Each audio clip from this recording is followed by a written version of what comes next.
Download and podcast at richeisenshow.com. The one thing that I know is that you win with good people. Today's guests, NBC Sports Chicago NFL insider JJ Stankevitz. From NBC Sports, Peter King. Basketball Hall of Famer Charles Barkley. From CBS's The Neighborhood, Cedric the Entertainer. And now, it's Rich Eisen. Well, good morning, everybody, or good afternoon, wherever you are taking in this edition of the Rich Eisen Show. We are back here healthy and well, and we are back here for yet another edition of the Rich Eisen Show, all 3 hours to be checked out right here on Sirius XM Channel 211 Dan Patrick Show Radio. Our YouTube feed, youtube.com/Rich Eisen Show is how you can check us out every single day. And, of course, all weekend long, go down a great video wormhole best you can. NBCSN will be with us at 1 Eastern time. And that's when we will welcome Peter King of NBC Sports, formerly of Sports Illustrated, now an NBC Sports guy. His latest Football Morning in America column up on NBCSports.com, as always, a must-see, must-read. And one thing that we will be hitting with Peter is the NFL news that hit throughout the weekend. First up, Andy Dalton's a Dallas Cowboy. Then Mitchell Trubisky is on his last year of his contract now. The Chicago Bears not picking up his contract. And then this morning, the sad news out of the south of Florida that Don Shula, the longtime and historic winningest coach in the history of the National Football League, passing away at the age of 90. We will hit on that with Peter King. And then in about 40 minutes time from now, our buddy Hank Goldberg will be chiming in from Las Vegas, Nevada, where he now lives and resides after spending so much time in South Florida covering Don Shula's remarkable run with the Miami Dolphins and, of course, betting the ponies and going to dog racing with him. That's what he did. They would go and hang out. Hank Goldberg will be joining us in about 40 minutes' time. And first up from NBC Sports Chicago, Bears insider JJ Stankevitz will join us on the latest on what's going on with the Chicago Bears and why they would not pick up Mitchell Trubisky's fifth-year option. Although I'll be very honest with you, you could read the writing on the wall on that front. That was coming a mile away. You could see that a mile away the minute that Nick Foles was acquired. Chris Brockman, good to see you over there in your position. Hey, buddy, what's Mike Del happening? Tufo, good to see you in your position over there. And again, good to see everybody out there in the wormhole on youtube.com/Rich Eisen Show. Cedric the Entertainer will give us a nice, much-needed laugh at the end of this program. And then right before that, Charles Barkley. He will join us as... it's interesting what Jason Hare, the director of The Last Dance on ESPN, chooses to use from people and how much is left on the cutting room floor. Have we even seen Charles Barkley in this documentary before last night? I don't recall seeing him in the first 5 episodes. Yeah, he was not. He wasn't even part of the Dream Team portion of this. Nope. And then when it came time for Jordan to beat the Phoenix Suns and go back to back to back, that's when we saw Charles appear. So there's lots to talk about with Charles because we didn't really get his sense in this documentary. I know he's appeared in many other shows. It didn't get really much of a sense of how what he thought of the Dream Team conversation, whatever, his friendship with Jordan. Not much. There was a great segment last night. I assume you watched it last night. I did. And I know that people are saying, hey, spoiler alert or whatever, but I mean, we go down and review what I think is the only live sporting event that we have going on right now. Although ESPN just announced they're picking up some Korean baseball from South Korea because the South Koreans know how to test and they know how to reopen society where people can actually go back outside again. Yeah, I just saw that. And so we're going to get some Korean baseball. But last night, the Dream Team sequence about the practice in Barcelona. Yeah, we've heard stories about this legendary practice and now for years. Have you ever seen the footage of this before? I have not. And when they had Magic throwing the ball into the stands, I'd never seen that video because before. He was upset that we're not we're not in Chicago. We're in Barcelona, and he gets all the calls. Getting all the calls. Oh, pardon me. They're in Monte Carlo. That's where they were going through the practice. I want as many of those stories as possible from Barkley as we possibly can get. Yes. Is he also? This is one of those things that when you pop awake at 3 a.m. and you're thinking about your day, and this is part of my day. Thank goodness that we're able, again, to be healthy enough to be here every day, go through social distancing to do the Rich Eisen show. Is he nominated for an Emmy this year in the studio analyst category? I would imagine so too, which means for the first time in his lengthy Emmy nominated and Emmy Award winning studio career, he's going up against Belichick this time. I'll have to hit him up on that if he is, in fact, Emmy nominated. I bet he is. He seems to be almost year in and year out for the NBA on TNT. So 844-204-RICH is the number to dial here on the Rich Eisen Show. I know I made quite a bit of hay in your direction, Christopher, and it was fun just to sort of bust your stones because, hey, Andy Dalton starting for your team is not that bad of an idea. Right. Solid. I know that's the phrase solid. He's a solid guy. He's a solid quarterback. It would be a solid decision. And I kind of busted your stones over there, Chris, because, the Patriots are and their fan bases are wondering who's going to be their quarterback. Yeah. And and again, I think that the conversation will be nonstop about why the Patriots haven't picked anybody up until Jarrett Stidham trots out for their first start of the year. And then you'll see how it goes. And then we may have that conversation if he is, and the Patriots are 0-2, and he is 1 touchdown, 5 interceptions, and they bring in Hoyer, and it would be the first time in 20 years that we'd have a conversation.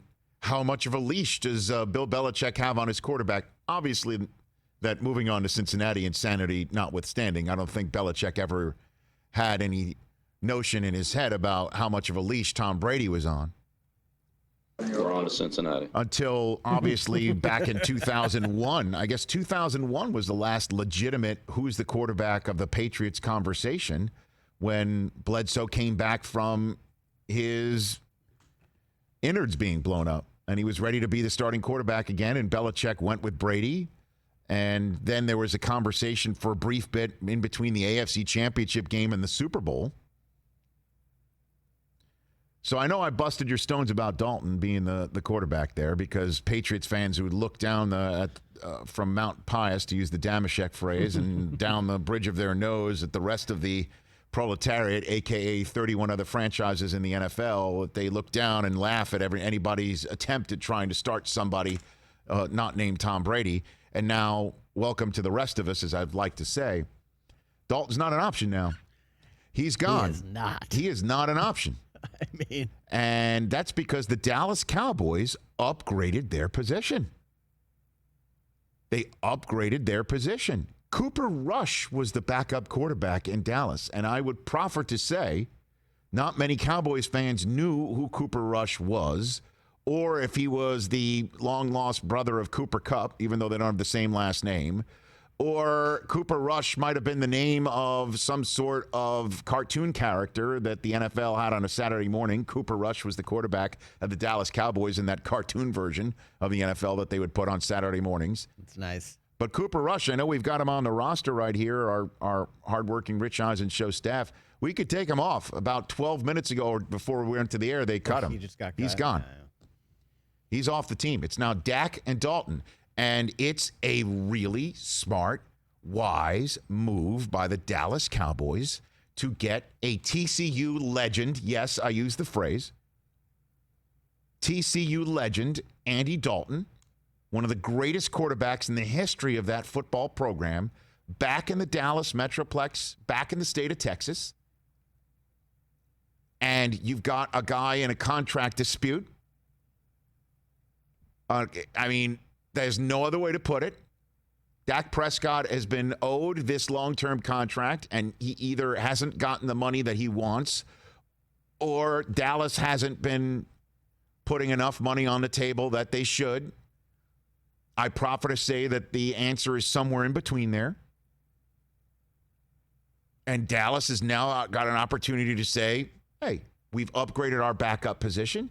And if Dak decides to, if there is a season on time, knock on wood if you're with me, we're going to get a schedule later this week.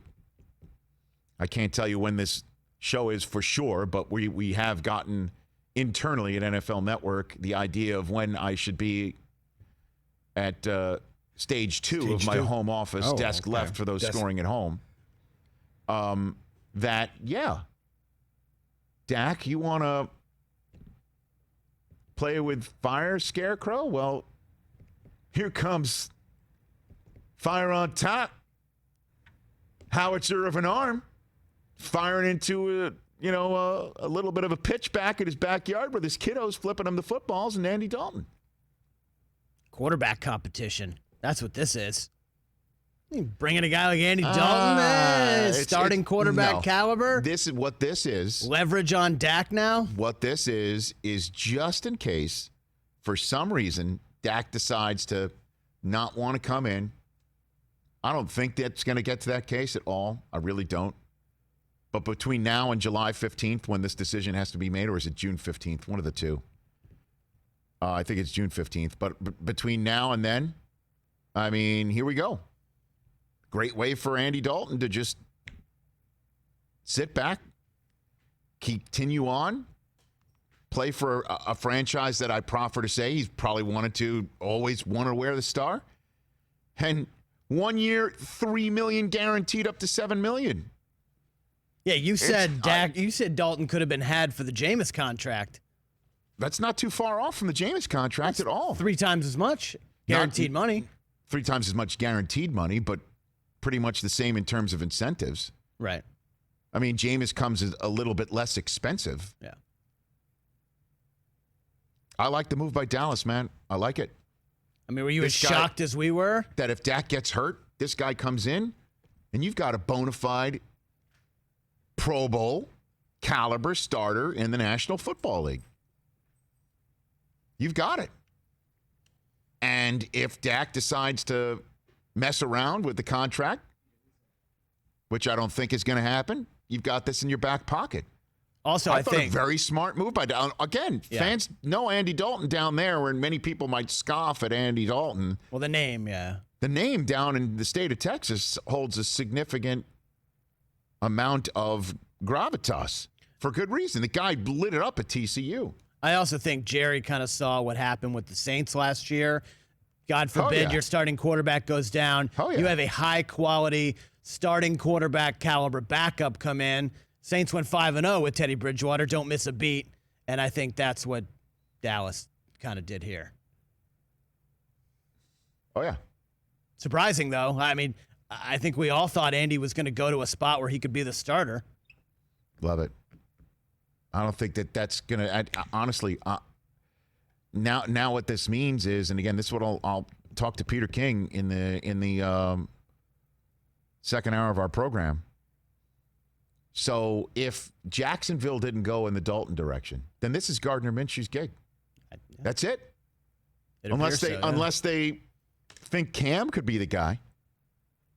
And where does Cam go? Where does Cam Newton wind up? Yeah, report out there now he doesn't want to be a backup. Well, that's it. That's the end of that, man. The only spot is Jacksonville, and Jacksonville said Gardner Minshew's our guy after they trade Nick Foles away. Gardner Minshew's our guy after they don't draft anybody. And now Andy Dalton, whose offensive coordinator is now theirs. They're the offensive coordinator that Dalton had his best years with in Cincinnati is now sitting in Jacksonville, bringing that offense to Jacksonville. It's hard to imagine. Again, I know Gardner Minshew had a very good season. From the minute he took over for Foles to about the middle of the year when we saw him in London last year, and then Nick Foles got the gig back, and then Minshew got it back once Foles was thoroughly ineffective. Amarone says that they're looking to bring guys in along with the young guys we have, but if it's not Dalton, who's it going to be?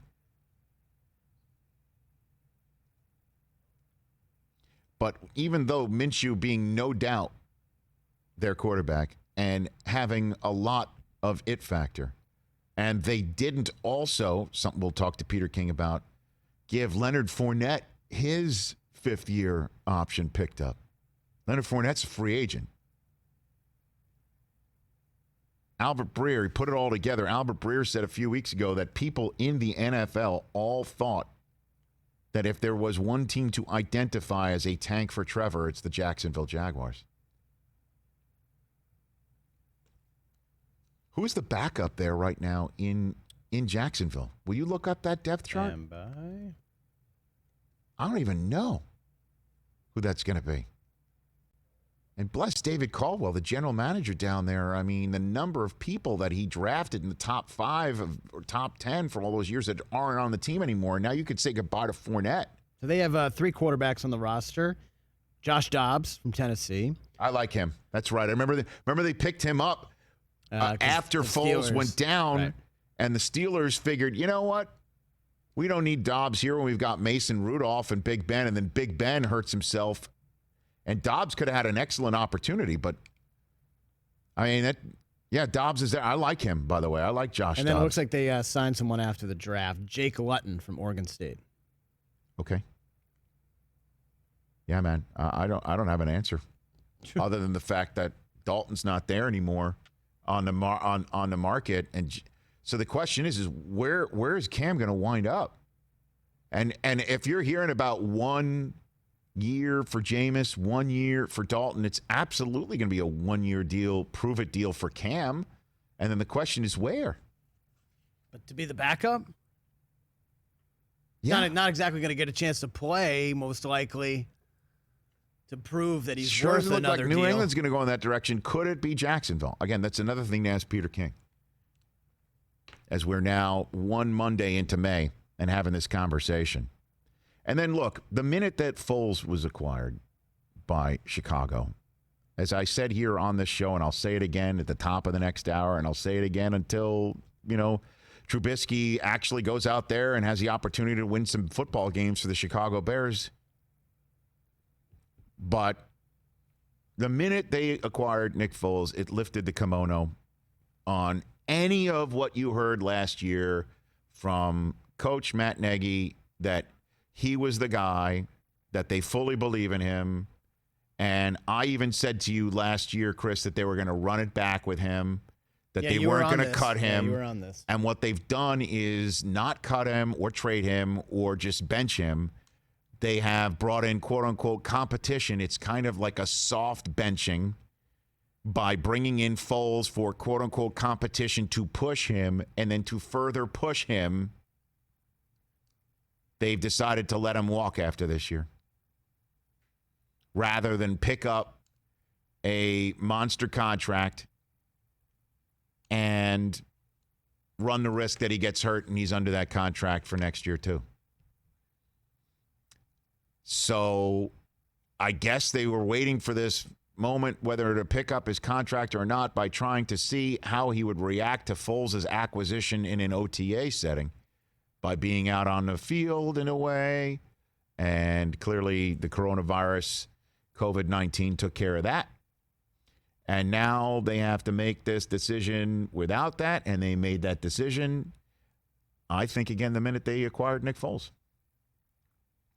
If you're going to push him by another human being in the locker room who is known for taking the reins of a job and winning a Super Bowl when he's least expected to. And I know what he did in Jacksonville last year, but let's just put it this way. Eagles, to really good. St. Louis Rams, dreadful. Eagles, to the greatest possible result. Right. Jacksonville, Now Chicago. Remember how Brett Saberhagen used to win Cy Youngs in only even years or odd years or something like that? Odd years. Odd years, yeah.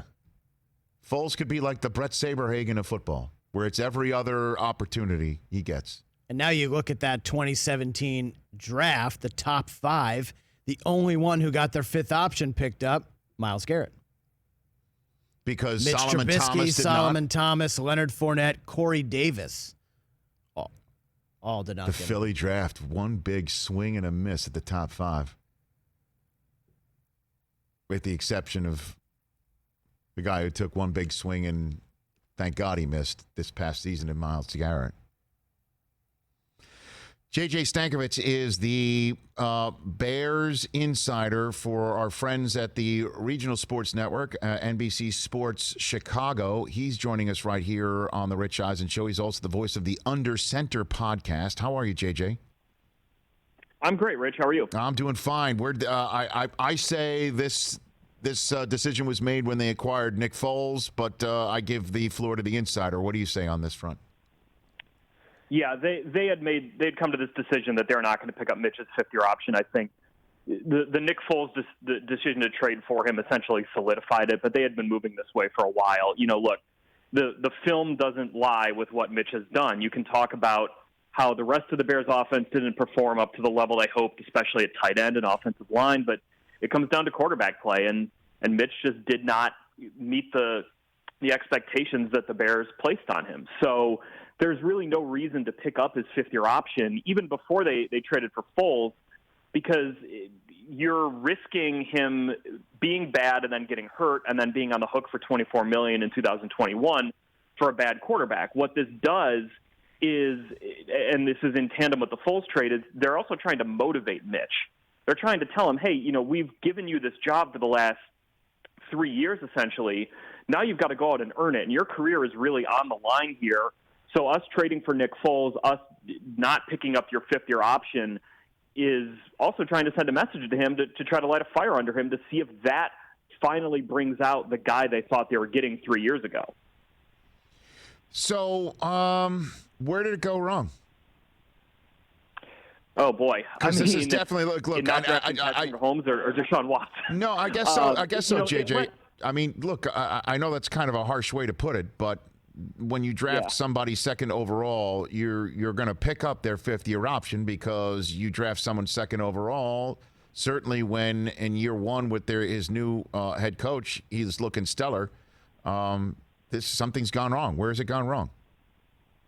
So a lot of it is fit.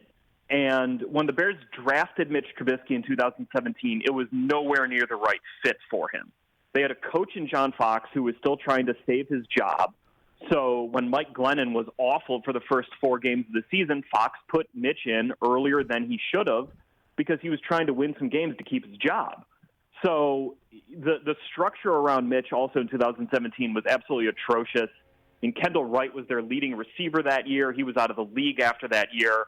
He had no one to throw to. He had no offensive scheme that was conducive to what he needed. But more than anything, he only started 13 games at North Carolina. He needed more time to develop, probably behind the scenes, or if not behind the scenes, at least in a good offensive scheme, one that could play to his strengths, which what the Bears offense in 2017 did not do that at all from a scheme perspective.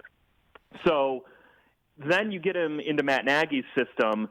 They kind of erase a lot of what happened in 2017, but now you're starting to see some of the deficiencies that lie only in Mitch, his ability to process, his ability to read defenses, not lock onto 1 or 2 receivers, go through his progressions, make checks at the line, all these different things that a quarterback needs to be able to do to be successful. And then 2019 was kind of this year of just atrophy with him, where things started to go really wrong, and now you're starting to see him have really sloppy footwork and miss wide-open receivers downfield. You're starting to see him make just mind-numbing decisions with the football, not just in where he's throwing it, but what he's doing with it when he's running or taking a sack. And it's just gone downhill to the point where, no, you can't pick up Mitch's fifth-year option, and you have to go trade for Nick Foles. And the thing that I just keep going back to with it is that Mitch would not be Patrick Mahomes or Deshaun Watson if he were in Houston or Kansas City. But I think he'd be a bit of a better quarterback if he were. From a talent perspective, he's got a lot of the things that teams want. He's mobile. He's got a strong arm. He's displayed accuracy in the past, although that has waned in Chicago. And I just think the Bears did not set him up to succeed because he's one of those quarterbacks who needed everything around him to be right to succeed. and everything around him was not right from the start, and I think that's kind of the root of a lot of the problems here. Well, I mean, they got rid of John Fox, if that's what you're referring to, and they did bring in somebody in Matt Nagy who won Coach of the Year with him at quarterback, and if it wasn't for a double doink, interestingly enough, the last time Nick Foles won a game in the NFL was then.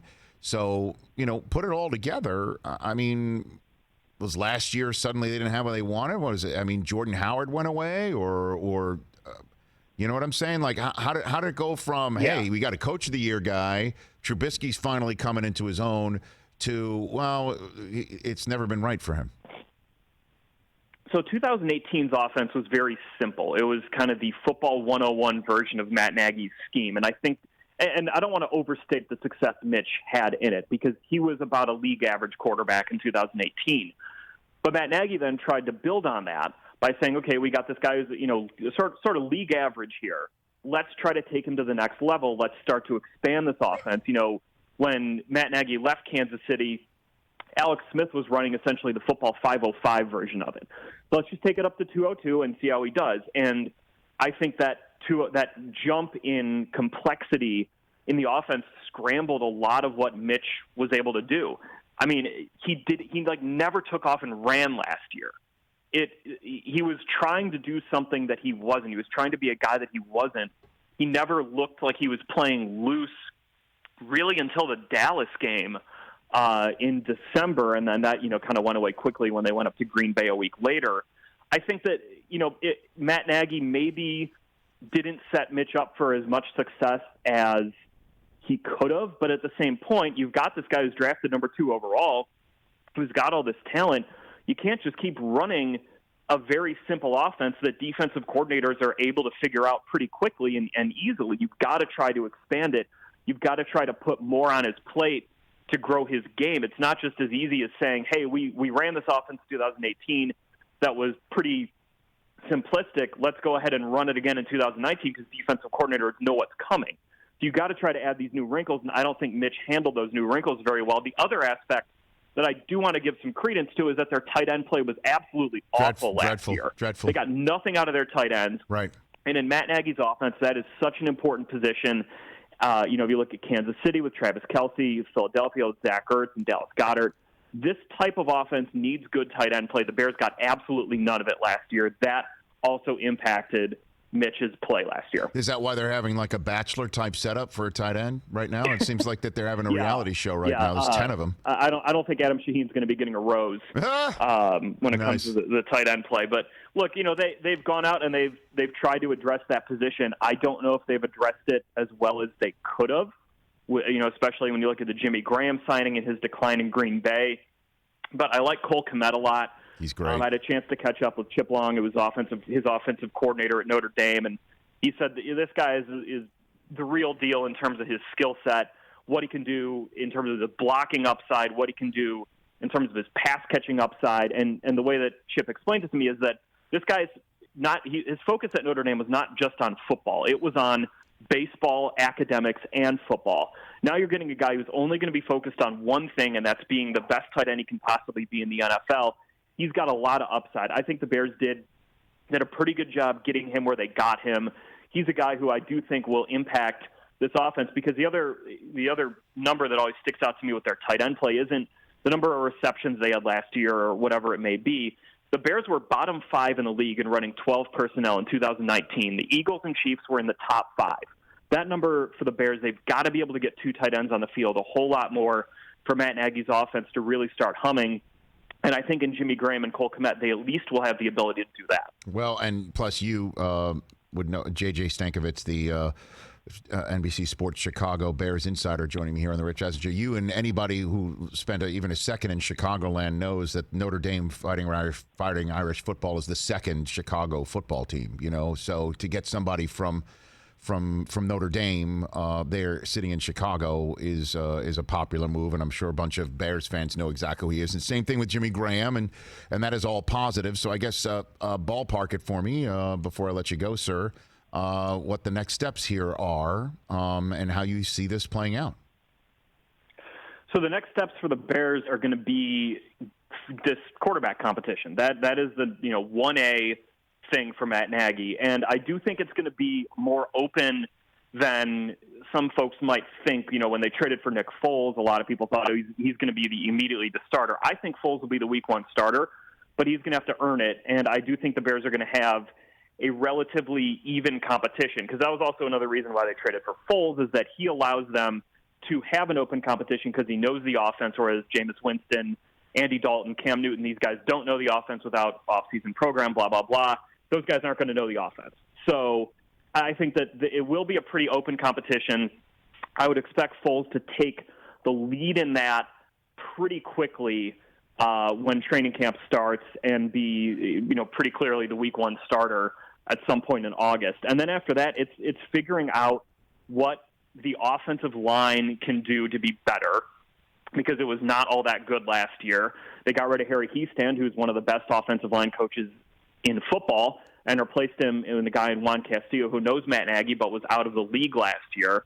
So can Juan Castillo fix the offensive line? That's another big question mark, big next step that they're going to have to see. And then what their skill position looks like, skill positions in terms of wide receiver, tight end, all that. And then mostly beyond all that is just how will Matt Nagy rework his offense to try to fit who he has on this roster, not maybe fit an idea of what he thinks his offense should look like. I think this is going to be a huge year for Matt Nagy in his future as an NFL coach. If Matt Nagy can figure out a way to get this Bears offense going with Nick Foles or Mitch Trubisky as his quarterback, Matt Nagy's going to have a job for a long time in the NFL. But if the Bears are bottom 5 in the league in offense again, Matt Nagy's not getting fired after this year, but he's going to be going into 2021 probably closer to the hot seat than he may want. So it's going to be a really huge year, a pivotal year for the Bears here in Chicago. I think they've done enough to get themselves into contention in the NFC North again, maybe closer to Green Bay than they were last year. But a lot still has to come together, especially a quarterback, for the Bears to be a successful team in 2020. JJ, thanks for the call. Really appreciate it. Appreciate the insight. Okay, be well, Rich. Thank you. You bet. That's JJ Stankevitz, the NBC Sports Chicago Bears insider and voice of the Under Center podcast right here on the Rich Eisen Show. Barring a renaissance that one would say is appearing to be unexpected, where he would have to beat out Nick Foles. And you just heard him, JJ Stankevitz, an insider, say Foles is going to be a week 1 starter. Barring an unexpected renaissance, Mitchell Trubisky is going to be in the same position as Marcus Mariota found himself this offseason, and I don't know how fortunate he will be in comparison to how fortunate Mariota turned out to be. There's going to have to be somebody who's like, I loved this kid 5 years ago when he was coming out in Philadelphia, although I don't understand why the Bears traded up to go get him. I mean, that's, crazy things happen in the NFL, as we know, and unexpected renaissances do happen. And I hope for him. He's been great when he's been on the show. He seems like a nice guy, nice Absolutely. Kid.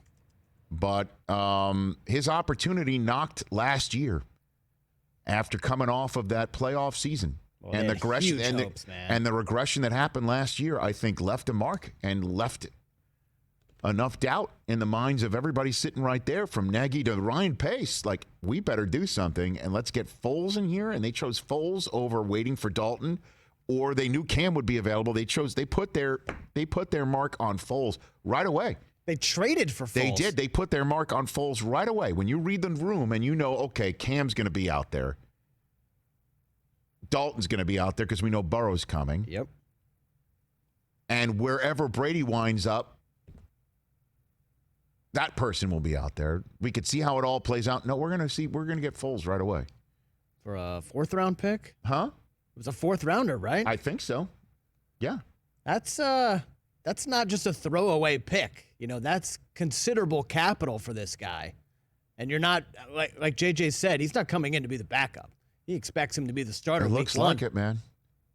844-204-RICH number to dial. We'll take your phone call on the Geico fan line. Do you own or rent your home? And if you do, of course, it's hard work. Here's how things can be made easier by bundling policies with Geico. Geico makes it easy to bundle your homeowners or renters insurance along with your auto policy.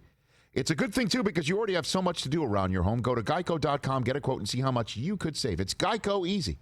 Visit geico.com today. That's geico.com. Steve in Houston, first in, first up on the Rich Eisen Show. What's up, Steve? Hey, just want to say enjoy your show, and also thank you. This is really sad about Don Shula. I was fortunate enough back in the late 80s to go down to the Dolphins Chargers game. We were at the team headquarters, and Shula always sat in our offensive meetings. And he comes walking out of the hallway. Chrissy, my girlfriend at the time, wanted to meet Moreno, of course, being from South Philly. Yes. Good Italian lady. Sure. Anyway, so Shula comes walking down the hallway and everything. Well, I asked him very politely. Of course, I was kind of nervous because, this is legendary Don Shula. If I could have a picture taken with him, he politely said yes. And I thought, oh, this is really cool. So Brian Soche was walking by, and he asked Brian to go ahead and take the picture and everything. Camera jammed. Anyway, so he was really cool about it, and I think this is really nice. He's spending 10 minutes of his time to take pictures with just people that – I'm from Ohio. He's from Ohio. And we all love Coach Shula and everything, but the fact that he took time out – Brian got the picture taken off, and I thought this is really awesome that Don Shula spent the time with fans when he could have easily blown us off. But that tells you what type of man he was, and we really miss him. He's one hell of a man. Yeah, and to discuss, thank you for the call. To discuss him, Peter King will be on the show, and his longtime friend and a man who covered South Florida sports for about half a century. Hank Goldberg is going to join us now live in the second hour after Peter King.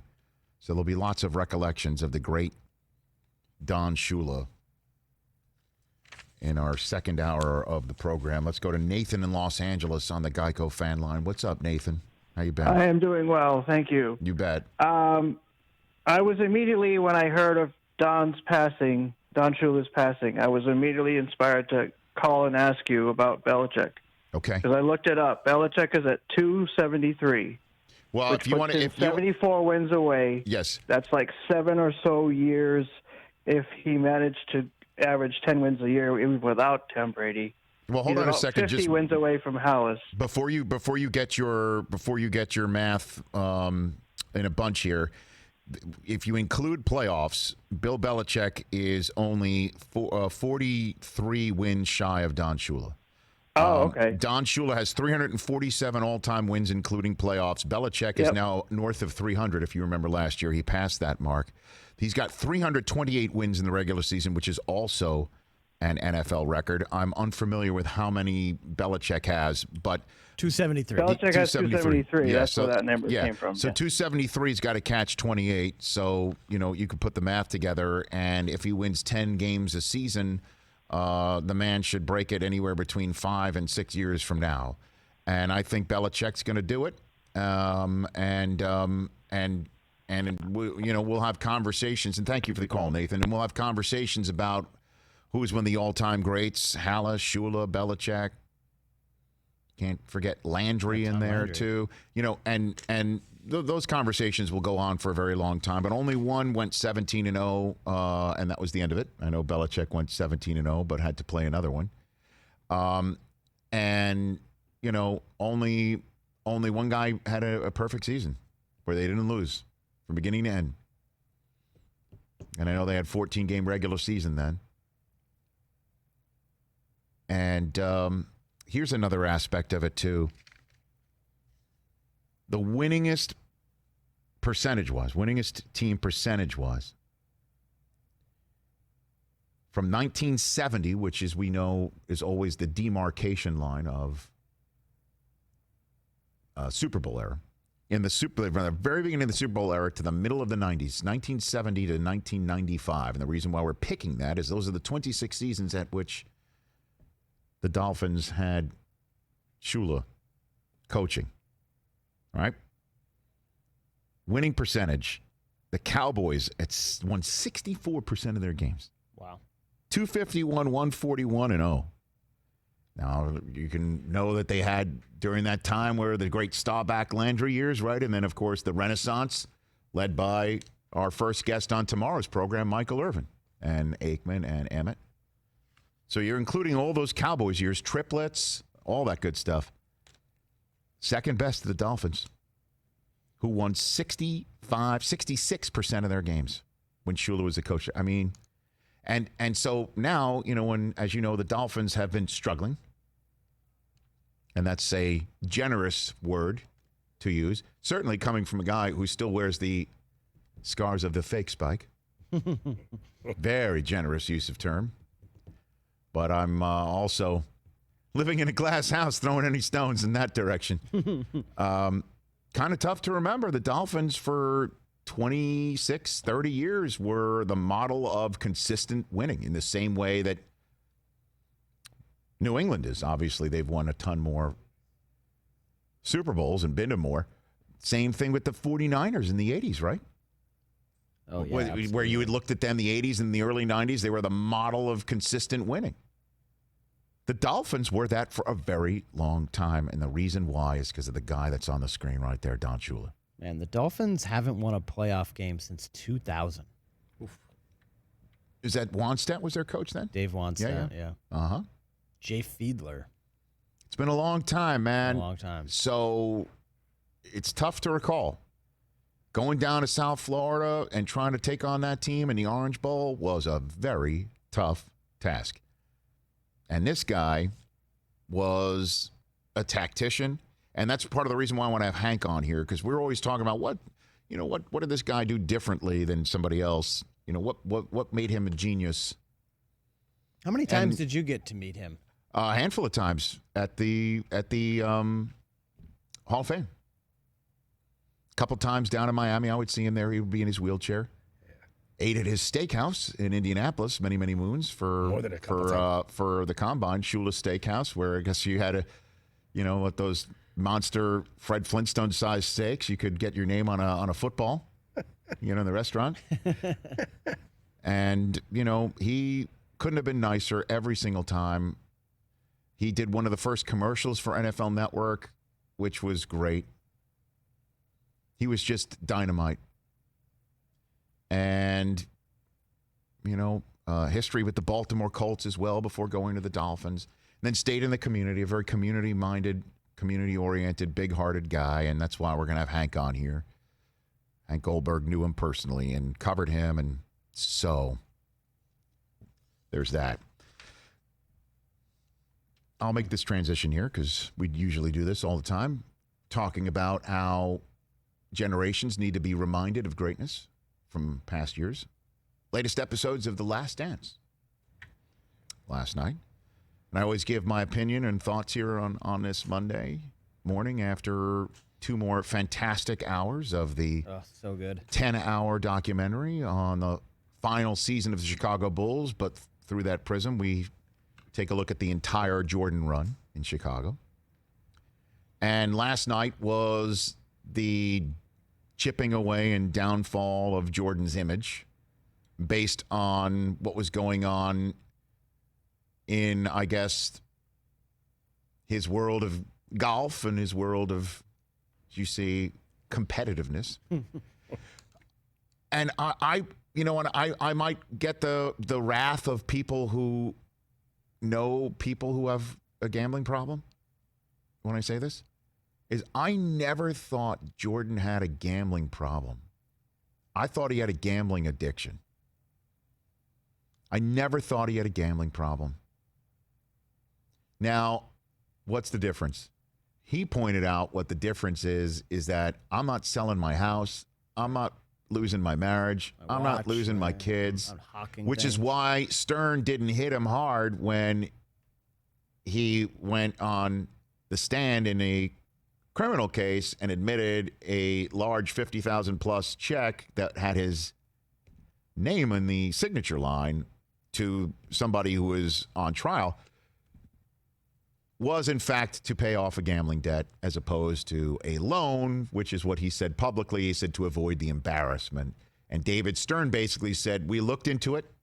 Yep. We saw how much he was gambling relative to his net worth, and we thought, not that big of a deal. Right. And next week, when he does, in fact, go off to baseball, and I imagine they will dive deeper into the long-standing rumor that Jordan had to leave the game because of a gambling problem that Stern was not going to hit him for publicly. Let's come up with some sort of facade that you could see how the director and Jason Hare and the way that they're telling the story and what this is leading to, what very well could have been the case at the time and does appear to be the case, Jordan was toast. Jordan was toast in terms of getting beaten up for his gambling, having to answer for it, being in the public eye for as long as he was in the public eye as a winner and having to keep winning and the issues and the pressures of that. And always having people around him pulling at him that he never had a moment for himself. And you could sit there and say, okay, play a little violin. He's got billions of dollars in the bank. And that's the trade-off. Fine, you could say that. And you could also say, too, that this is still a cover for something that you believe happened in a conspiratorial fashion that got him to quit basketball at the height of his fame and game to go play baseball where he hit 200. But there were a couple of instances of behind the scenes, and I asked Susie this. Susie asks me this half the time as we're watching this together, my wife, and maybe you know the answer to this. Where does all this footage come from, and why has this been sitting on a shelf, and who had it? The old Has stuff? that been Yeah. Yeah, I don't know. Because behind the scenes, I guess after he won, I think, was it against Phoenix? I lost track. If it was either against Phoenix for the third or it was against Portland for the second. But there he is with an earbud in his ear, clearly having to just done a remote interview. Right. And he says to somebody, can you all just give me like just 5 minutes just to be with myself, just to chill out? And somebody even said, well, do you want to call your wife first? And then he did take a phone to call his wife. But that behind the scenes moment is just like, can you just give me a minute? Like he never gets a minute. He never had a minute. And that if you live your life like that, imagine what that's like. And then there was another moment where he's, I guess, what looked like to be in some sort of beautiful Ritz-Carlton sitting area or one of those suites that he would no doubt have. And he let the camera crew in. This is The Last Dance, right? Yeah, this was in the final season. In the final season. Just seems where again, I'm sitting here the entire time putting myself in the shoes of somebody now who knows how difficult it is to keep a dynastic team together. And also the shoes of who I was at the time. And the last two episodes did not have me with hair, although Chris Fowler with the glorious, he looks glorious part. Looks exactly the same, oh my right? God. Hasn't aged much? I texted him, I took a snapshot of the, took a snapshot of him from the 93 Sports Center world and sent it to him just with the word glorious. And he wrote back calling himself a baby-faced assassin. Wow. I love it. But back in the time when I was covering this team for Sports Center saying, how the hell are they not going to keep these together? How many times have I said this in this chair? Yeah. How could they not have kept this team together? How could they not have given Jordan the Godfather offer and the same thing to Pippen and Jerry Krause being told by Reinsdorf, swallow your pride and work with Phil? How could they not do that? And Jordan, I think we're starting to see behind the scenes in this remarkable piece of video I have never seen before until last night, saying that he's done, that living this life, and people are wondering, am I finished or am I not? He goes, I forget the exact phrasing, but I am absolutely convinced this is over. I can't live this life anymore. Just imagine at being age the 35 most famous person in the world for 14 years. Just the burden that must just weigh you down constantly. And then just again, the difference between a competitor, a gambling addiction and a gambling problem. I think he was addicted to gambling. No, competition, like he said. And addicted to competition, right? And because he was just wired in a way where he couldn't lose at anything. But that's what made him Michael Jordan. That's why you're sitting here, and that's why I'm saying the only person who's come close to Jordan was Kobe, who we saw the outset of episode 5, the first one of last night, the NBA All-Star game in New York City. That was awesome. It was Jordan's last NBA All-Star game, and it happened to be in Madison Square Garden, where we saw so many great moments of his career. And by the way, I was steeling myself for the Charles Smith moment. It came. And it happened last night. And in episode 6, in the second episode last night, and it was still difficult to watch. It was like watching a horror movie. I had to watch it through my fingertips. Like, how the hell did he not get that ball in the basket? They had Jordan right where they wanted him, which was fine. We'll beat you here. All we got to do is hold serve on Madison Square Garden, and you're out. No three-peat, no nothing. We're going to stick it right where it hurts the most. When you want to get the differentiator, what is that? David Aldridge said that the third in a row was the differentiator between him and Isaiah and him and Magic. Won 2 in a row, yeah. And it just, oh God, it happened. And I remember at the time just seeing all the shots of the shocked New Yorkers. That was me too. Couldn't believe Charles Smith was supposed to be the difference maker. That was our Horace Grant to be added to Starks and Ewing. Team. All right, I don't even want to go there. I forgot the Knicks were up 2-0 in that series. Yeah. I forgot that part. But at any rate, to put it all together, the differentiator for Jordan, his competitiveness, obviously. But this one, too. Like, how many people have you seen who would say this today? And the problem is, again, it comes across as being critical of folks like LeBron, right? Mm-hmm. But how many people would you think today would have the attitude that Jordan had when he sat down for this, recounting what his attitude was taking on the Portland Trailblazers for the second title? Right. And how the setup to the finals, and rightfully so, because the reason why the Blazers passed on him in the draft was because they already had Drexler.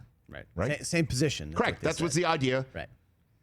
But him saying of Clyde Drexler, the dream team teammate to be Clyde Drexler,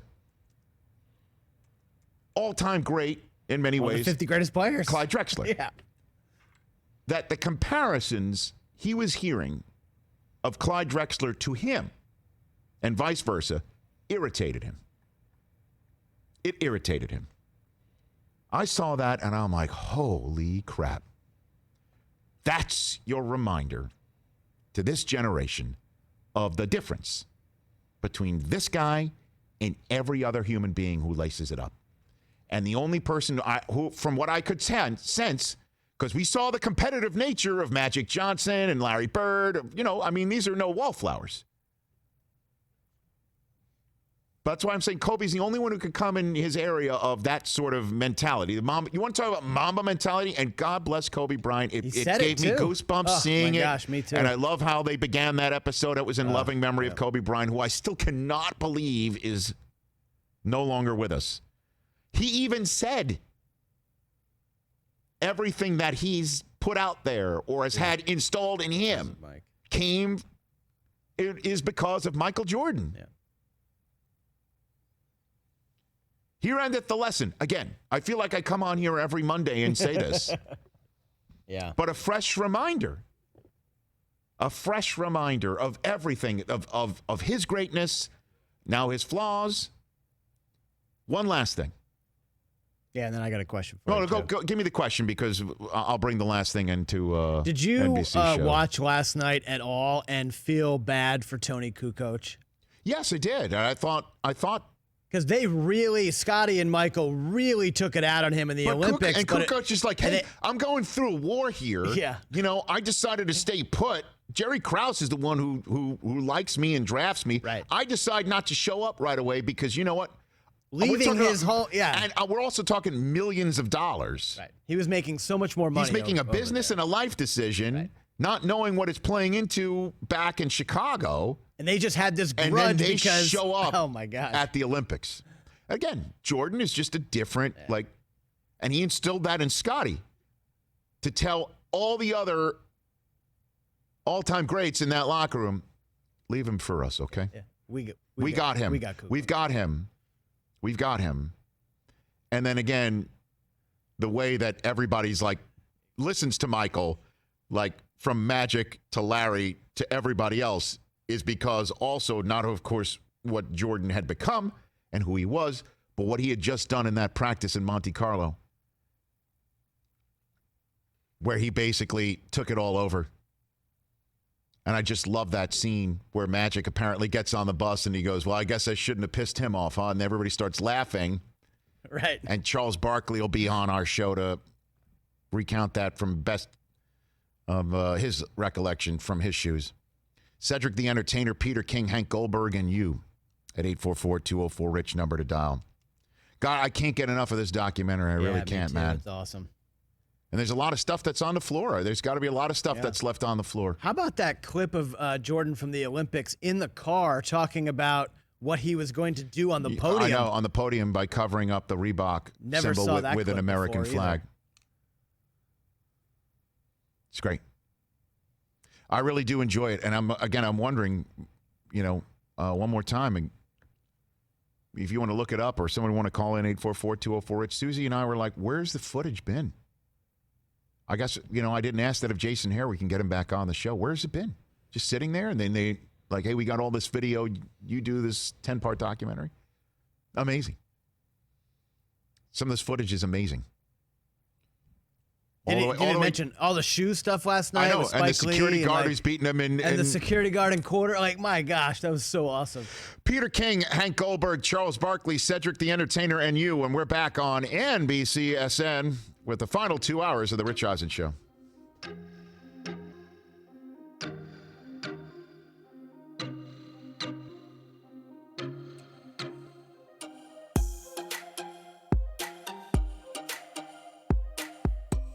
Hey everybody, this is Adam Chudwin, call screener for the Rich Eisen Show.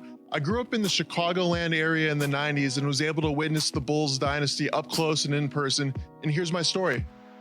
Look to your right to the kid staring at Scottie Pippen wearing that hat that looks like a basketball. That was me at 10 years old. I don't know what I was thinking with that hat. A lot of us had questionable fashion choices in the 90s, but you couldn't question my passion for the Chicago Bulls. For the Bulls' second three-peat, my dad had a hookup for incredible seats right next to the Bulls bench. It was awesome. We would go to 2 or 3 games a year, and all of these pictures are pictures my dad took from our seats. If you don't know, Dennis Rodman used to give his jersey away to a fan after every game. So for a game I was going to, my mom thought of an idea to get Dennis's attention. She went to Victoria's Secret and bought a black and red bra for me to wave around at the game, and then she wrote this sign for me to hold. Yeah, this really happened. So I went to the game, bra in one hand, sign in the other, and people were loving it. Drunk dudes were giving me high fives, women were asking to take pictures with me. I was the toast of the United Center that day. My sign was even written about in Sports Illustrated. Around halftime of the game, a reporter from CBS came up to me and asked if he could interview me. So I was on the local 10 o'clock news later that night, and a lot of my friends saw it. Unfortunately, I ended up not getting the jersey from Dennis, but the interview ended up being a great clip for the video they showed of me at my bar mitzvah. When I think back to the dynasty years, I realize how much joy the Bulls gave to my friends and family. Bulls games were a huge event, and if we weren't going to the game, we were all gathered around the living room to watch together. They made us proud to be from Chicago. It was so fun.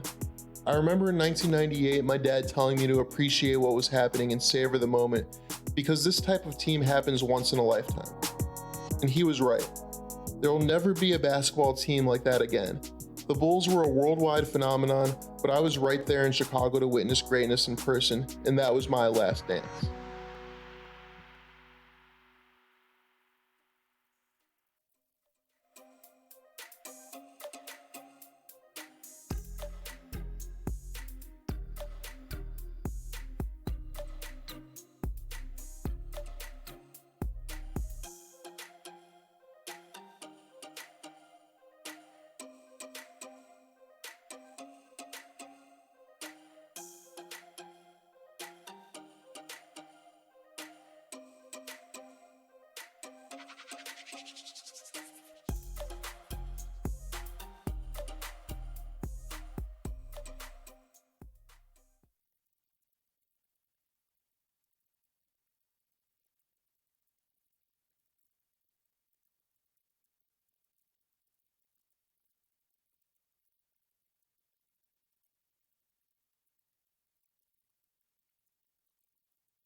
This is The Rich Eisen Show from The Rich Eisen Show studio in Los Angeles. Ready for it? Ready for it? Rich Eisen. I only spit truth and deliver advice here that I think is well intended. Download and podcast at richeisenshow.com. Earlier on the show, NBC Sports Chicago NFL insider JJ Stankevitz. Coming up from NBC Sports, Peter King. From CBS Interactive, Hank the Hammer Goldberg. Basketball Hall of Famer Charles Barkley. From CBS's The Neighborhood, Cedric the Entertainer. And now, it's Rich Eisen. All right, everybody. It's hour number 2 of the Rich Eisen Show here on this Monday. But our first on NBCSN, we tip our cap. We say hello to our NBCSN viewers. We are so thrilled to be able to bring this show to you every single day from 1 to 3 Eastern Time, and our friends at NBCSN and the support we receive from them. It has just been a fun first 3 weeks, and we love being here on this very important Monday with a lot of NFL news that broke over the weekend and also this morning. And to talk about it all, we've got Chris Brockman and Mike Del Tufo in their usual posts. Chris Brockman, good to see you over there. My audio executive, Mike Del Tufo, in his usual spot as well. Peter King, NBC Sports Peter King. He will be joining us first up here on this show. And I did not think I'd be talking to him about Don Shula today, but nonetheless, we will be talking about the passing of one of the all-time greats in the history of sports, period. Hank Goldberg of CBS Interactive and also ESPN, a long-time friend of Don Shula's and somebody who's been covering South Florida sports for as long as he has. He is a perfect guest today, and we're thrilled that Hank's available for us. Cedric the Entertainer will give us a much-needed laugh on the back end of the show, and, of course, Charles Barkley is always a fascinating conversation, and he will be joining us at the top of our final hour here on this day after 2 more episodes of The Last Dance last night. And I just went into it in depth at the end of our first hour, which you can catch every day on our YouTube stream, youtube.com/Rich Eisen Show, or also on our Sirius XM 211 station that we are on every single day from noon to 3 Eastern Time.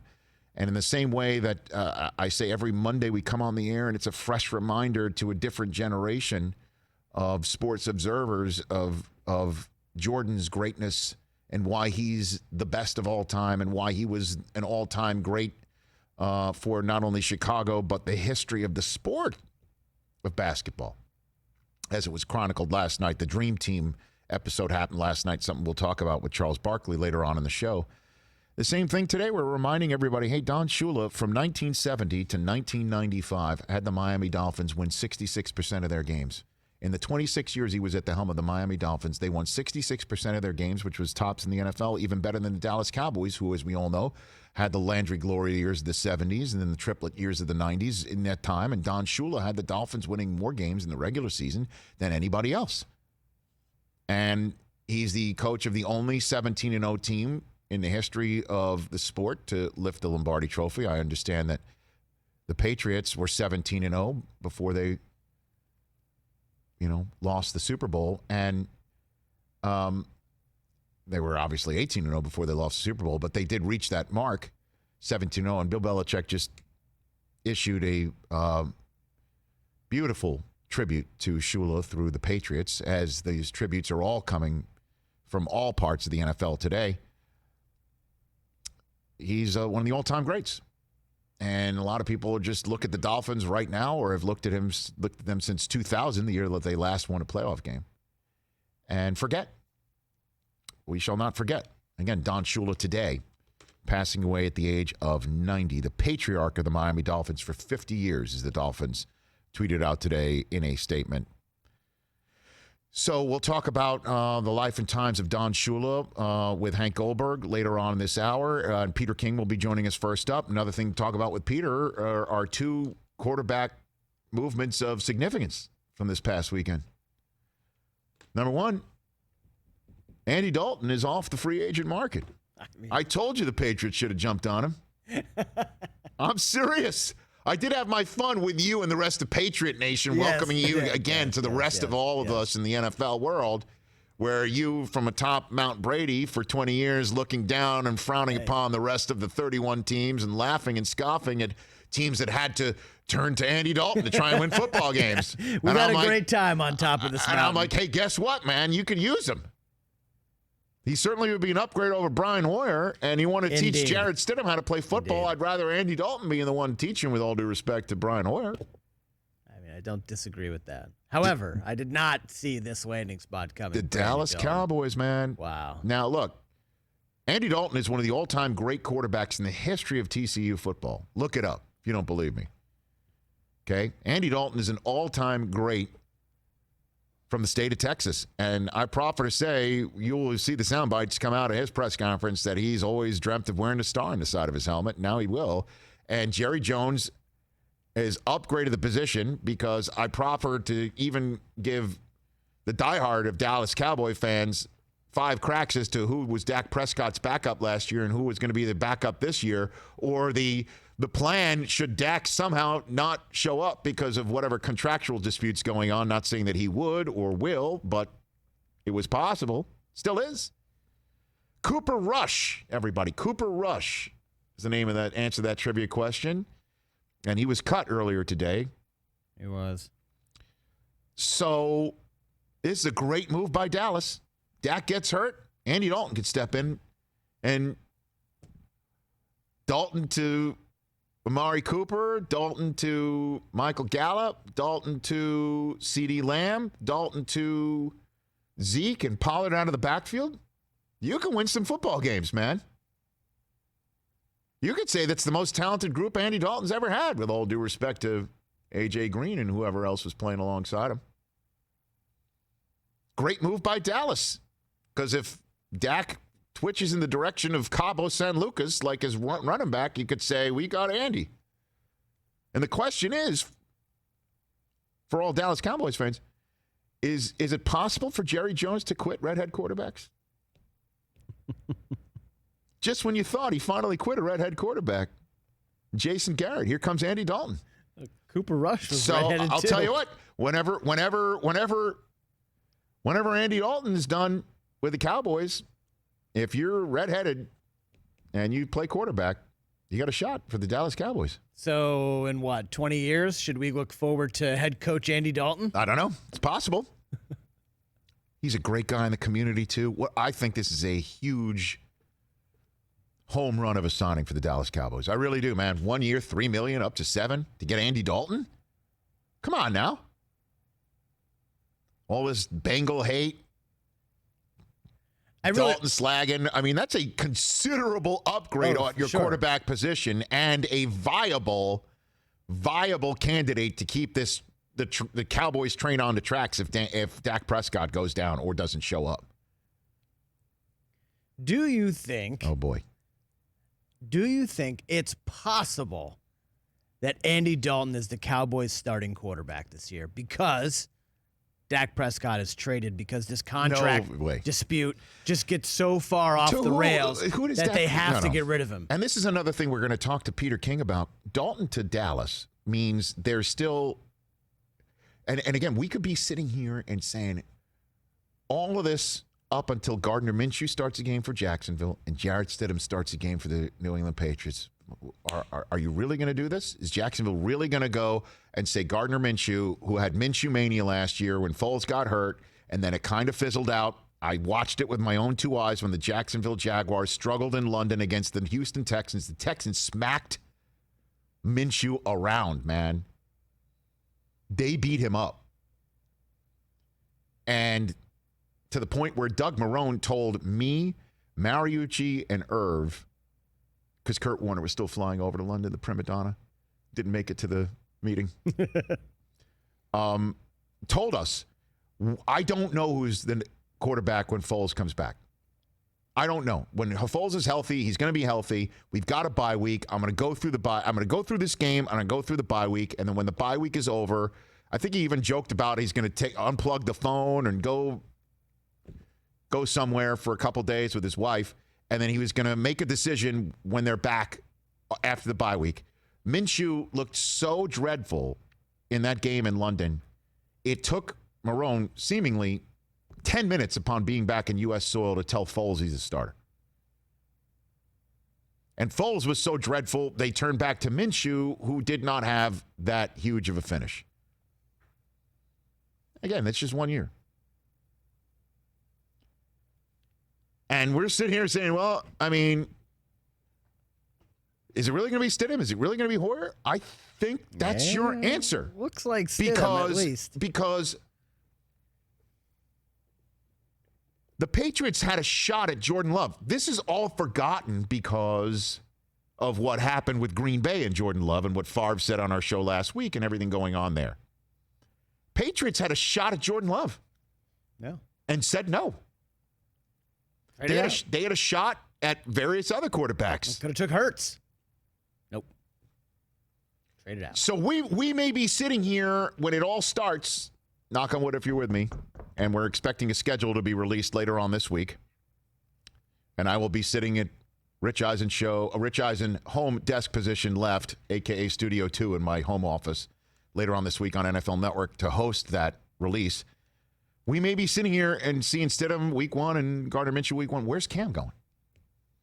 Because Dalton's now in Dallas.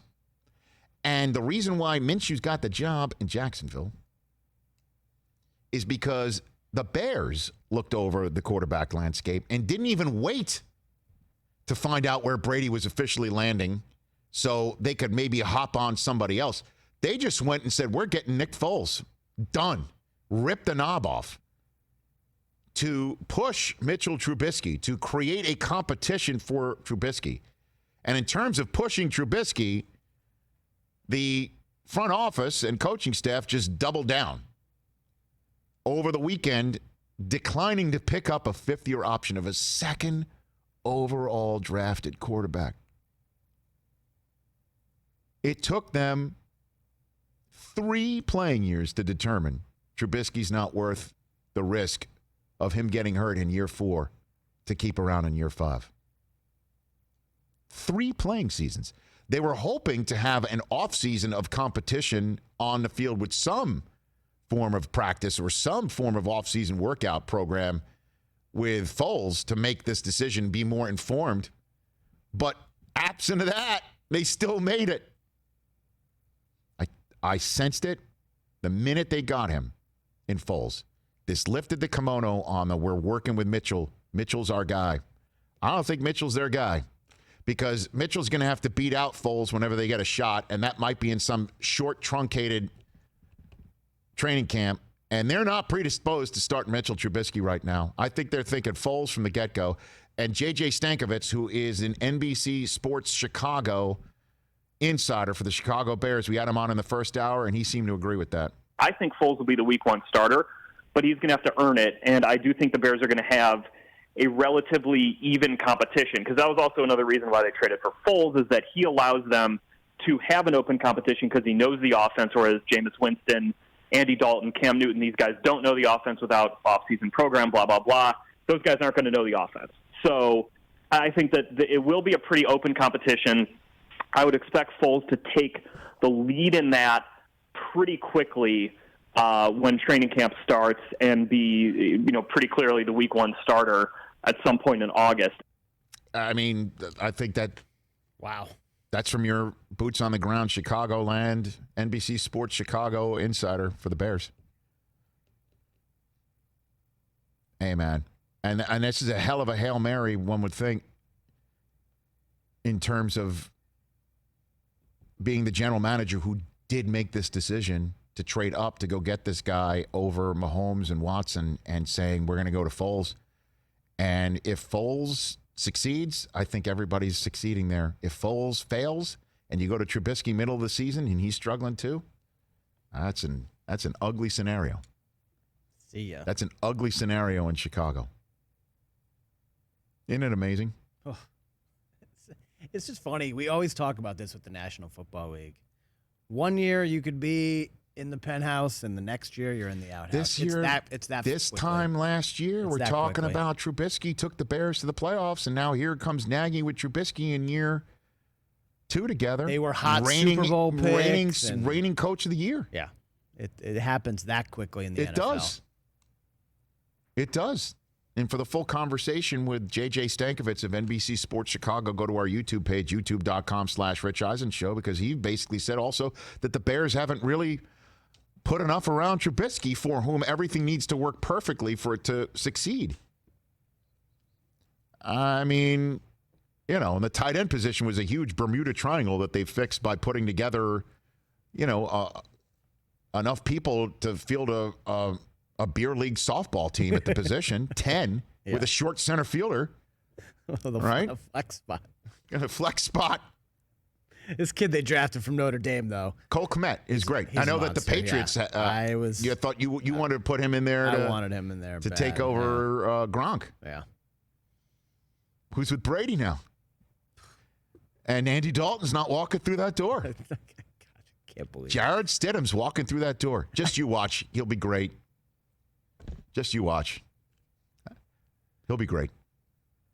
That's going to happen. I mean, let's write this down. But, I mean, I'm cautiously optimistic. But we have no choice. Bill, you this trust, is the guy. Brother. That's it. This is the guy. There's no one else walking through the Cam's not going to walk through the door in New England. I don't think he is. How about this one? You know who nobody's mentioning Josh Rosen at all?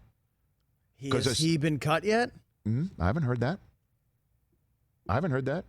I mean, I wanted Rosen the last 2 years. That. Why is Rosen on the scrap heap of history right now? I'm worried how damaged he is, just mentally. I don't know. That guy never struck me as a mentally damageable individual. I know that he's been through a lot. Offensive coordinator every year at UCLA, played through those injuries, got thrown in Arizona when he shouldn't have been out there against us on the offensive line. Or the Dolphins just still have Wes Welker on the brain. Last time they flipped someone to New England, right? He had the greatest 6-year run of pass catchers ever. They're not going to help you. They're going to help you. Yeah, you're probably right. Man, lots going on. 844-204-RICH is the number to dial. Peter King and Hank Goldberg on the life and times of Don Shula and the rest in the NFL. And then Charles Barkley on the latest of The Last Dance. And the very funny Cedric the Entertainer. And you here on the Rich Eisen Show on this Monday.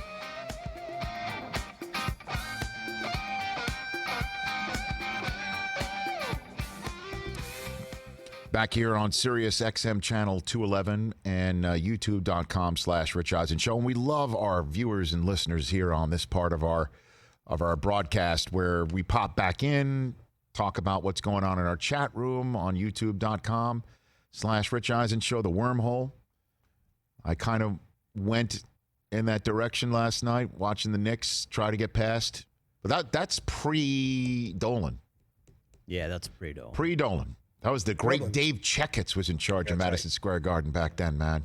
Or that. And Riley, I remember. Good Knicks team, man. Dude, it was Anthony Mason. Xavier McDaniel, I know. It was their job to beat the crap out of the Bulls based on what the Pistons did. Yeah. It's just that Charles Smith was not the answer. I mean, 4 times in the last closing seconds he got blocked. Dude, that was. Don't forget too, the Knicks had home court advantage. The Knicks had a better record than the Bulls in the regular season, and we were thinking, you know, I just remember sitting there thinking, here we go, man. This is finally it. This is Ewing's best team ever. They've got the coach and Pat Riley. They've got Anthony Mason and Starks. Those were the guys, right? You didn't see them coming. You didn't see Starks doing what he did, the self-made Starks, the self-made Anthony Mason. Oakley, you got somebody from Jordan's world, man. Yeah, okay, they were still friends. And you knew that you beat them up well enough, you had a shot. And they took the first 2 at home, and I'm thinking, there's no way we lose. There's no way we lose 4 out of the next, 4. We won 4 in a row. Which one? You don't think there's no way we're losing 4 out of the next 5? We don't think we're about to get swept in 4 in a row? Sorry, Rich Eisen. What hurt more, that Charles Smith or in 95 when you guys had a chance to win the title, Ewing misses the finger roll at the buzzer against the Pacers? Oh, yeah, or, against the Dutch boy in the paint. I don't know, man. So close. It all friggin' sucks. You guys were so close. Or the Starks 1 for 18. Start bench cut, Knicks fan misery. Charles Smith, Starks 1 for 18, or the Ewing missed finger roll. Well, you got to include Reggie Miller shoving Greg Anthony all over the place with no foul, and then Don is just killing Ewing in my ear. Are we back yet? Are we back yet? And Ewing, as the Georgetown coach, has to wear the jump man. That is the ultimate ownership. Roll your break.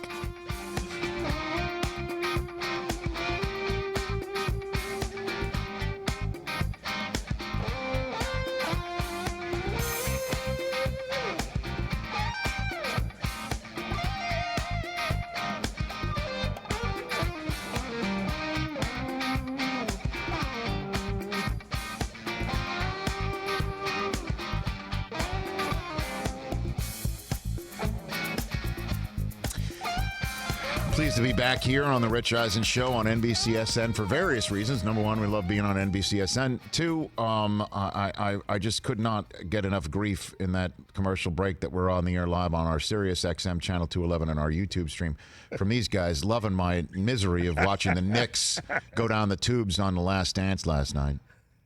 They were good, Rich. They were good. And just how much it hurts, and you're like, well, what's the worst moments in the history of the Knicks? You had a great start bench cut. I mean, it was perfect. Like, what hurt me worse was last night Charles Smith not making it, or John Starks going 1 for 18 against the Rockets when Jordan was playing baseball, or Ewing not making the finals because he went finger roll instead of jamming it like someone who's 7 feet should do when he went off the back rim against the Pacers. And they all stunk. They all sucked. All right? How about that? Rich. But I again, just seeing the Charles Smith stuff last night, he still isn't making it. He's still not making that basket. No, still not. Charles Barkley will join us later on in our final hour, at the top of the final hour, to discuss that. I'm sure Cedric the Entertainer has a lot to say about that. But our friend Peter King, that's another reason why I'm back. Pleased to be back here, because Peter King is joining us from NBC Sports for Football Morning America. How are you, Peter? Hey, Rich. How are you? I'm hanging in there, man. I'm hanging in there. Let's get right to it, Peter. I gave you the floor on the passing of Don Shula. What's the first memory or first item you thought of when you heard that news about 90-year-old Don Shula passing away earlier on Monday? Fake spike. Huh? You want to keep going in that New York spike there, huh? I love it. Well, yeah, the fake spike, huh? You did, huh? I covered that game. Okay. And, with the Meadowlands, and I just thought it was a lot of that is a cool, in some ways, a cool tribute to Don Shula. Because I think one of the things about Shula that I really appreciated is how he empowered the people who worked for him. I think he, if you were to sort of look at a legacy trait that Don Shula had, it was that, the coaches on his staff, the players on his team, always knew that the coach had their backs. And I think he empowered people, from Bill Arnsparger on down over the years. I mean, to do their job to the best of their abilities. And whether it be, a coach who came up with something innovative, whether it be a player like Dan Marino, knowing that, he had been empowered to do the right thing, to be a thinking person on the field. I think that's a part of Shula that I'll always appreciate. I think the one other thing is, man, he did this for a long time. Sure did. I mean, John F. Kennedy was president when he coached his first game. And he coached for 33 years. There aren't a lot of people who can do that. And also, by the way, he had 2 losing seasons. He never, ever in 33 years had a bottomed-out team. The worst record he had in his life was 6-10. And so I think there's so much to admire about the guy. He's a very, very principled guy. And there's a lot of people who will miss Don Shula, and I'm one of them. Well, I mean, is there anything that we normally talk about, innovator, anything on that front for the winningest coach in the history of the National Football League? Honestly, Rich, I really think that so much of, and I think this cannot be, this doesn't sound like a real innovative thing, but I think if you were to ask the people who worked for Don Shula, the fact that they were so, they felt so empowered. There aren't a lot of head coaches who will, really good head coaches. Andy Reid really comes to mind. He's always pushing his assistant coaches, and he's always giving them tasks. And guys who work for Andy Reid love working for Andy Reid, and I think it's the same thing with Don Shula. They felt like when they went out there that he had their back, and I think that is something that, that's one of the first things I'll always think about him. He was really a good head coach to work for. The thing that, it's funny you mentioned fake spike, because again, I'm from New York City. I'm a Jet fan since birth. That one hurt a lot. But another Shula moment was when the Jets had Freeman McNeil, right? Richard Todd. It's the AFC Championship game. They're going down in the Orange Bowl, and Shula just let it rain there. Just let it rain. He just did not put the tarp out there. He knew that the running game for the Jets was coming. And then A.J. Dewey, I think he's still picking off Richard Todd in that game, in that AFC Championship game. And that the gamesmanship that Shula also took part in is something that was kind of next level, Peter. Yeah, I always thought that and it isn't just because in 33 years coaching he only had 2 losing seasons, which is absolutely phenomenal. But I've also thought of him that you talk about those little edges that he would get. There's a guy like Al Davis. You would always think of Al as one of those guys. He'd do whatever he could to get an edge, and a lot of it, maybe he would try to get an edge by going over the line a little bit. The difference, I think, between Shula and so many coaches, who were in his league, is that Don Shula really viewed honor as something that was really important to him.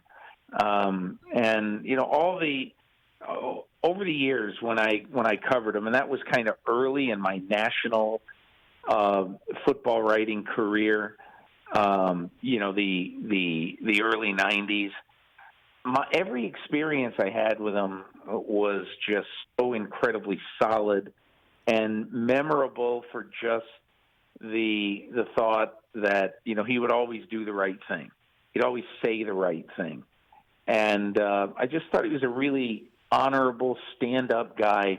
He was very, very good to the people who did our jobs, too. I really had a high regard for him. Peter King here on the Rich Eisen Show, and I've got Shula's longtime friend and somebody who chronicled his career, Hank Goldberg, joining me later on the Rich Eisen Show in this very hour. Peter, I want to hit you on some news from over the weekend. The Trubisky, I guess, no pickup for the 5th year of his contract was something, I guess, the writing was all over the wall with Foles' acquisition. What do you make of this? Do you think this is Trubisky's last year in Chicago? It's all going to be up to him. First of all, he's going to have to win the job. At some point, he's going to have to outplay Nick Foles. And if he does that and he plays and he's a top 10 or 12 quarterback, the Bears will sign him.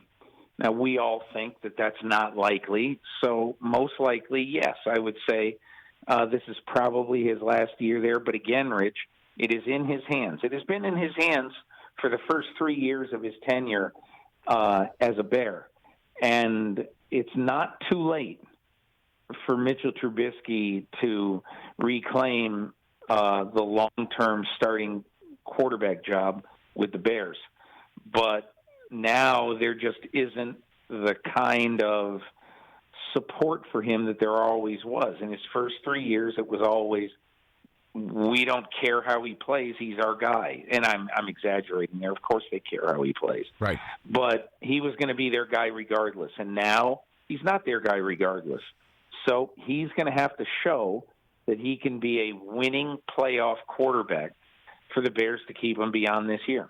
Now, I look, part of the reason why I do this is not at all to try and suppose about people's job security. Really, that's not why I get into it, but sometimes it is a necessary thing to bring up.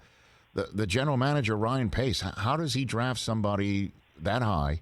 And the two others he doesn't draft go on to do what they've been doing and still be able to look at management and say, let's try Foles, and if it doesn't work out, let's try somebody else, and still be the guy to try something else.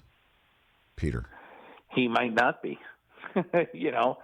I think this is a very, very important year for Ryan Pace's future. Now, look, we can sit here and forecast whatever we want to forecast, but this is going to be it's going to be very evident at the end of this year whether Mitch Trubisky should continue with the Bears and whether Ryan Pace should continue with the Bears.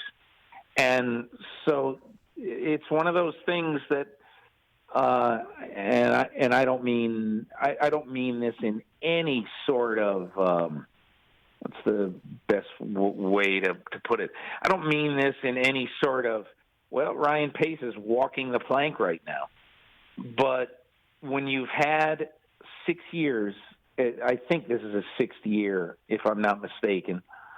And, if after 6 years you look at the general manager of your team and you don't see a long-term starting quarterback and you don't see solutions at most of the positions on the team, well, you're probably going to make a change. So I think that Ryan Pace, this is obviously a very big year for the Bears, and it's also a big year for Pace. Peter King here on the Rich Eisen Show. How would you term the Dalton signing in Dallas? There's many different ways. There's an upgrade at the position. There's insurance policy. There's insurance policy in case your current quarterback doesn't sign on the dotted line. I mean, what'd you make of the Dalton signing in the Metroplex, Peter? I thought it was brilliant. Me too. And I thought it was brilliant for a couple of reasons. Number one, if he doesn't play, what are they out? $3 or $4 million bucks? Right. They have bought the best insurance policy that Andy Dalton will play this year as the best backup quarterback in the NFL.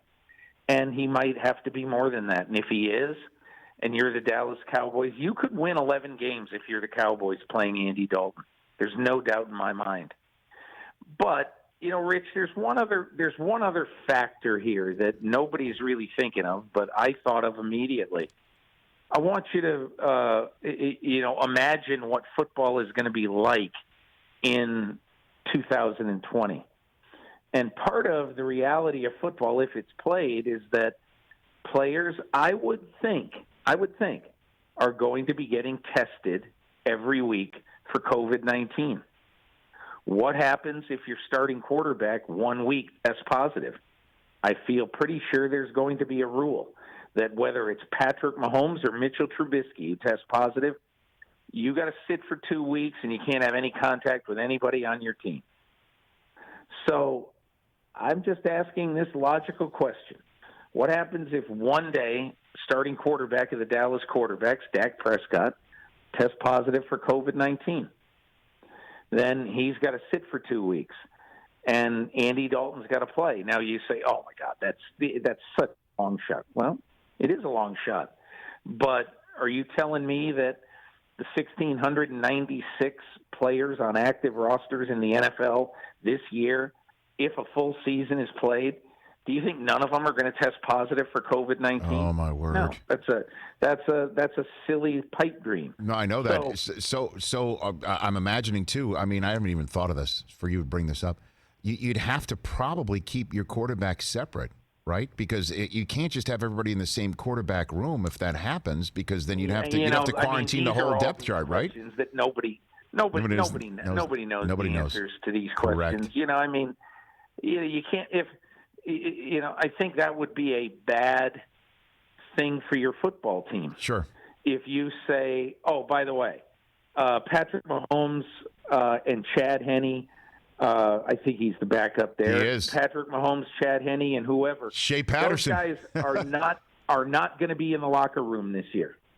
They're all dressing in another part of the building. I mean, you're going to have to treat everybody. Look, I don't even know exactly. But these are the kind of things that we just don't know right now. But I would doubt that they would set some players on a team apart from others. Peter King, NBC Sports on the Rich Eisen Show. So where does this leave Cam? I mean, you read all these reports that Cam's not coming out, not playing this year if it's not for a starting role. There's no starting roles left unless Jacksonville decides that it's not Minshew's gig. It doesn't make any sense, in my opinion, right now for Cam Newton to sign with anybody. I don't know why he would. If I were Cam Newton, I would just wait until late August, September, maybe even October. Who really needs a quarterback? 32 quarterbacks are not starting every game this year.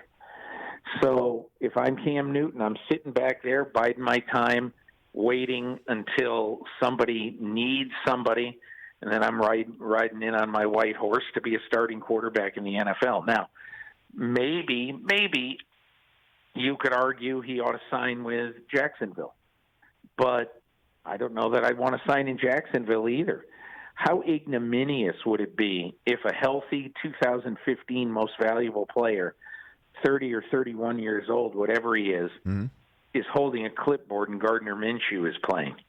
That's why, to me, if I'm Cam Newton, I'm not signing anywhere until a clear starting opportunity opens up. Last one for you, Peter. Schedule's supposed to come out this week. By all accounts, certainly what I'm hearing too, I'm going to get a full 17-week schedule placed in front of me to host a schedule release show later on this week. Are you hearing about anything in a top left or a top right-hand drawer for the commissioner upstairs from where he did his drafting that will be prepared by the scheduling folks from Howard Katz and the rest of his hardworking group? I think the two big factors that you ought to be looking for, I think, is for the ability of the NFL to easily pivot in the event that something goes wrong. First of all, I disagree with releasing the schedule this week. There's no need to do it. It's not going to just start creating a bunch of commerce. People aren't going to start, planning road trips and buying plane tickets and buying tickets to games. I mean, normally that's why you put out a schedule in April. It's a kind of a marker in the road for you to really start looking at, okay, here are the games I'm going to this year and all this other stuff. I mean, who's planning that now? You don't even know if any fans are going to the games in September and maybe all through the year. So I would look for that. The other thing I might look for, Rich, is for one part of the schedule to maybe be portable. Let's say the first 2 or 4 weeks of the season, that if the NFL decides to start the season on, let's say, September 24th instead of September 10th, or start it, like in week 5 instead of in week 1, that you would then take the first 2 or 4 weeks of the season and just simply transfer it to the month of January. And so I think both those things kind of make sense to do, but this is a strange year, and as I wrote today, everybody needs to get used to the fact that there are going to be some things that are going to be uncomfortable and unfair. What happens if some municipality or some state says we will not have any large gatherings of people, and that includes 250 people in a football stadium to play a game of football? So, those are the kind of things that everybody, in my opinion, just needs to get used to. Maybe none of them happen, but maybe there's quite a bit of them that happen. And I think there's going to be some things that could very well be even unfair to some teams. Maybe one or two teams won't be able to play all their games at home this year. So, and I think everybody should just sigh, take a deep breath, and say, hey, it's 1 year only. So let's just be of good cheer, be of good spirit, not complain about everything, and just say, hey, if we really want football to exist, we're going to have to deal with some things this year that are very unusual. Peter, I say I second that emotion. I say +1, but there's always still going to be Twitter, though, right? Is anybody on Twitter happy? That's what I mean. Peter, thanks for the time. Love your column, and today especially is just as must-read as ever. Thanks for the call, as always, Peter. Thank you. Thanks so much, Rich. Appreciate it. You got it at Peter_King on Twitter. NBCSports.com, ProFootballTalk.com to check out Football Morning in America. It is, as always, a must-read. The great Hank Goldberg, lifelong friend of Don Shula, and a man who knows South Florida sports like the back of his hand. He is next on The Rich Eisen Show.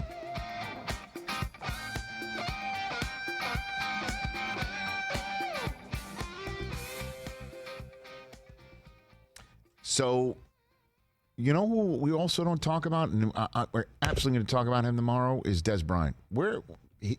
So Cam could basically be like Des, like, I'm going to sit back and wait for the right deal. I mean, Cam's got enough money in the bank to do that. Yes. And then wait for the right situation and hop on board. Also a little different with a wide receiver and a quarterback, obviously, but I'm also as shocked as you. Where's Des? That Des is not signed anywhere. I know. Des, I sent you another direct message. Come on. You got to throw up the X, Rich. Throw up the X. You got to throw up the X.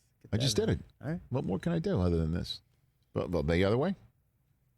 It doesn't matter, right? I don't think it matters. It's like, how do you fold your arms? Are you left over right or right over left? Let me see. So I'm right over left. Right over left. I'm left over right. That supposedly said something about you, but I'm not. Is that right? Yeah. Oh, by the way, lasted about 40 minutes into Groundhog Day before that was snapped off. Wait, really? Yep. They didn't like it?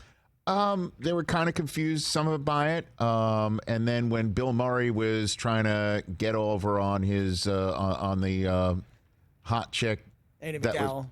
No. No, the girl. The other one. The other one, by asking her where she went to school, knowing that she wouldn't remember him quizzing her all the information. Yeah. When that happened, the mom preemptory came in. Oh, no. The mom preemptory. Boo. All right, so what's next on the list then? I guess we'll just go Babe. Yeah. I mean, can't go wrong with Babe. That'll do, Pig. You know? What about, like, the rookie? Again, there's a lot of exposition. There's a lot of expository material. We could do that, maybe. I don't know. That's a good family movie. Miracle. Yeah, Miracle. Yeah. I know. What about Bad News Bears? It's just anything that I suggest. Bad News Bears has anything that I suggest from back in the day. They're like, no, I want to watch Minions. I know Sandlot. We got to go in that direction. But Groundhog Day was, I guess, a little too esoteric. All right. Yeah, that's a bummer. Yeah, maybe in a couple years. I'm trying. I'm trying. Cage and I were watching The Godfather on Friday. No.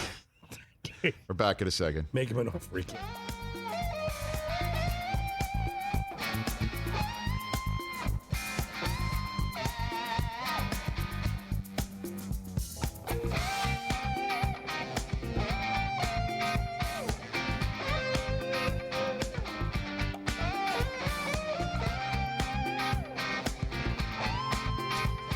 All right, everybody, welcome back to the Rich Eisen Show. I'm thrilled to have here to chronicle the life and times of the great Don Shula, a man who's known Don for a very long time, knew him for ever and a day, and is as expert on South Florida sports as anybody that I know, and thrilled to be back here on the Rich Eisen Show, a man who normally would be here on this Monday talking about all the Derby winners that he got for all of our friends and listeners on the program, the great Hank Goldberg. How are you, Hank?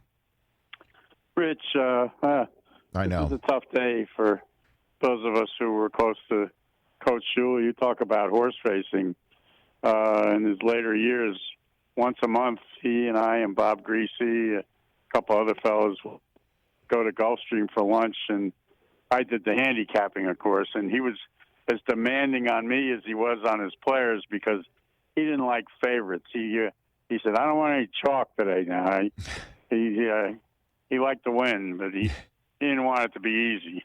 Well, I mean, and plus he's used to, as a head coach, winning 67% of the time. I don't know if that happens in horse racing either, Hank. No, he doesn't understand that. No, so when somebody certainly of a certain age right here who may not remember the great Dolphins years or associate the Dolphins with perennial winning every year, year in and year out, who was Don Shula?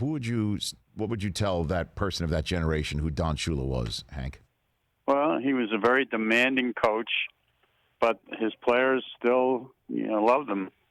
And he was, he said something to me once. We were talking about a coach who had a tough year and had let go of his staff. And he said that was something he would never do because the buck always stopped with him. He knew everything that was going on with that team. I mean, everything that happened in that locker room, he was on top of. And he knew every detail, and he left nothing that was not attended to. And that was him. And he just was always prepared, and he always did things the right way. And there was never any scandal with him. Nobody ever suspected him of anything that wasn't on the up and up. He was just a great, great guy at what he did. And what it was... And he was... Yeah, I'm sorry. No, it's okay. Go for it, Hank, please. I was going to say he was so respected in the community that when Miami was having problems with riots and the reputation was besmirched, and they formed a committee, and they were looking for somebody to be the chairman of the committee who the world respected. And they turned to Shula, and he became the honorary chairman of their trying to get their image restored. That's what they thought of him. Well, I mean, obviously, I guess the 17-0 season would be the pinnacle for him, and just the brotherhood, the fraternity that seemed to spark for decades, that everyone would still get together. That is just something for me that was always just remarkable to see, certainly in this day and age where I guess people can grow apart. And I'm wondering how much Shula had to do with all of that, Hank. Well, that was something that some of the players who lived close to each other used to get together and celebrate. But, they had reunions. I went to one just a few years ago, and, he was always there. They had a person who was in charge of, Nat Moore was in charge of the alumni, and they made sure that everybody was in touch, that they would all come in and meet periodically every few years to celebrate their accomplishment. And it was a wonderful event to attend. And Coach Shula always spoke, and of course the guy who always brought the house down with stories was Larry Zonka, who was really Shula's favorite. But those lunches that we had in later years, his memory was sharp. He could remember things that were just amazing. His days with the Colts. I asked him once about Unitas, and he said, well, the best athlete on that team was Lenny Moore. He was probably the best athlete I ever coached. It was kind of an astounding thing for him to say when you think about all the great athletes he coached, although he acknowledged that Warfield was probably the best guy he coached athletic-wise with the Dolphins. But, and he would tell stories about Otto Graham in Cleveland. And he was just, he and Greasy would get into it a little bit because he remembers every play that Greasy called. And, Greasy did call his own plays, although, Shula dictated what they were going to be. Hank, you there? Did I lose you, Hank? Yeah. Okay, Hank Goldberg here on the Rich Eisen Show. Okay, so hook and ladder, I mean, stuff like that, fake spike, are these all things that Shula would be, the idea man for, or he would be people that he delegated to because that's what he did? I just would love to get, before I let you go, some of the nuts and bolts and some of the best memories for some of the most memorable plays in the history of the NFL. Well, hook and ladder was his play. The Marino play was Marino. But he was he had people who coached against him said that he was a difficult guy to coach against because he took every game separately, and he was adaptable. I thought one of the more amazing things about him was, he threw the ball only 7 times in one of the Super Bowls with Greasy. Not that there was anything wrong with Greasy, who had Warfield, Howard Twilley, Jim Mandis, had some good receivers. But then Marino came along, and he changed his whole philosophy, and he really was the forerunner of today's offenses when he had Marino and Duper and Clayton and Matt Moore and some of those tight ends and Crash Jensen out of the backfield. Those were all things that he developed along with his assistant, Gary Stevens. But it was all Shula who saw what he had with Marino and changed his entire coaching philosophy. And if you look at what they do today, they look at films of what Marino did, and that's what they used. So before I let you go, Hank, how do you think Don Shula would want to be remembered? I think he would want to be remembered as a coach who did everything the right way. And, the fact that his players responded to him. But I think he really appreciated the fact that he could, not just that he could win, but the way he won. That was important to him. Hank, I appreciate the time. Everything else okay in your world? Family good? Everything else good? Yeah, I'm still working at it, doing some handicapping for ESPN, and I saw it on all day Saturday. I saw it. I would have given you a nice $89 exacta and the handicap if you guys had called. Yeah. I love it how you said Shula didn't want any favorites. He wanted no chalk, huh? He wanted to hit the big one. He wanted to hit the big one. Yeah, he used to get on me about that, and he used to, when we'd get to the track, we'd sit down for lunch, and he said, "Chalk, chalk, chalk." And at his birthday celebration a couple of years ago, right before I moved out here, I said, "Hey, you're 88. What do you want? What would you want for your birthday?" He said, "I'd like to become 89." Well, he did. He got to become 90, which is really, boy, that one just hit me in the gut there, Hank, for you to say that story like that. As far as what happened to him, this was not virus related. He had some back problems. He was sore the last couple of days, and he was sleeping a lot. And apparently, he just died in his sleep. It may have been the beginning stages of a pneumonia, but I'm not sure about that. Well, he went. One other thing. Sure. Last summer, he organized a trip with his wife for 24 people to go to on Norman Bremen's yacht and sail around Europe. And right till the end, he loved to travel, and he loved being around his friends, and that was important to him too. He was a very loyal man.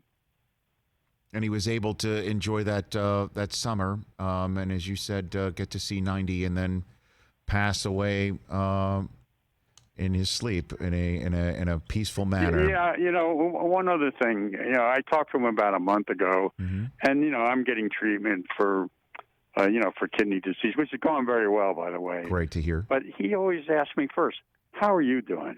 All the issues that he had physically, he always cared about me. And when I got fired from my job at the radio station when I was broadcasting their games because I had a beef with a programming director, can you imagine that? And I went to tell him right away, and he knew about it. And he called me into his office and opened up a couple of cans of beers. We spent an hour together. When I walked out of there, I felt great about myself. And I knew then, the way he could handle people.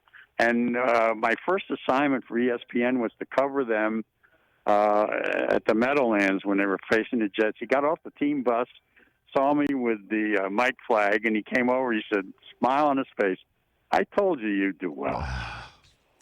Hank, love you, man. Thank you for taking the time and helping us remember your friend, and my condolences, and same from Susie to you, too. Thanks, Rich. All my best to Susie. We'll send it. Thank you. Thanks for the call. That's Hank Goldberg.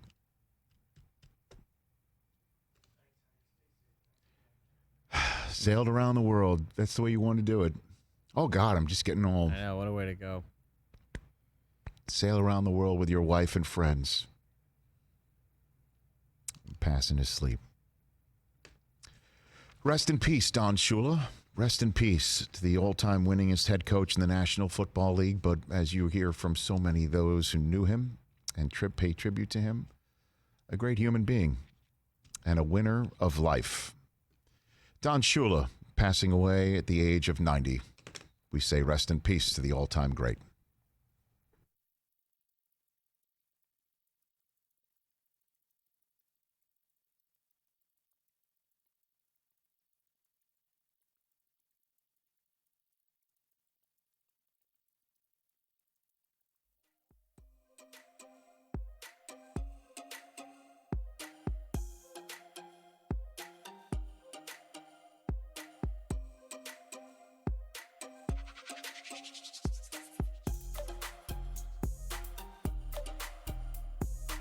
Hey everybody, this is Adam Chudwin, call screener for The Rich Eisen Show.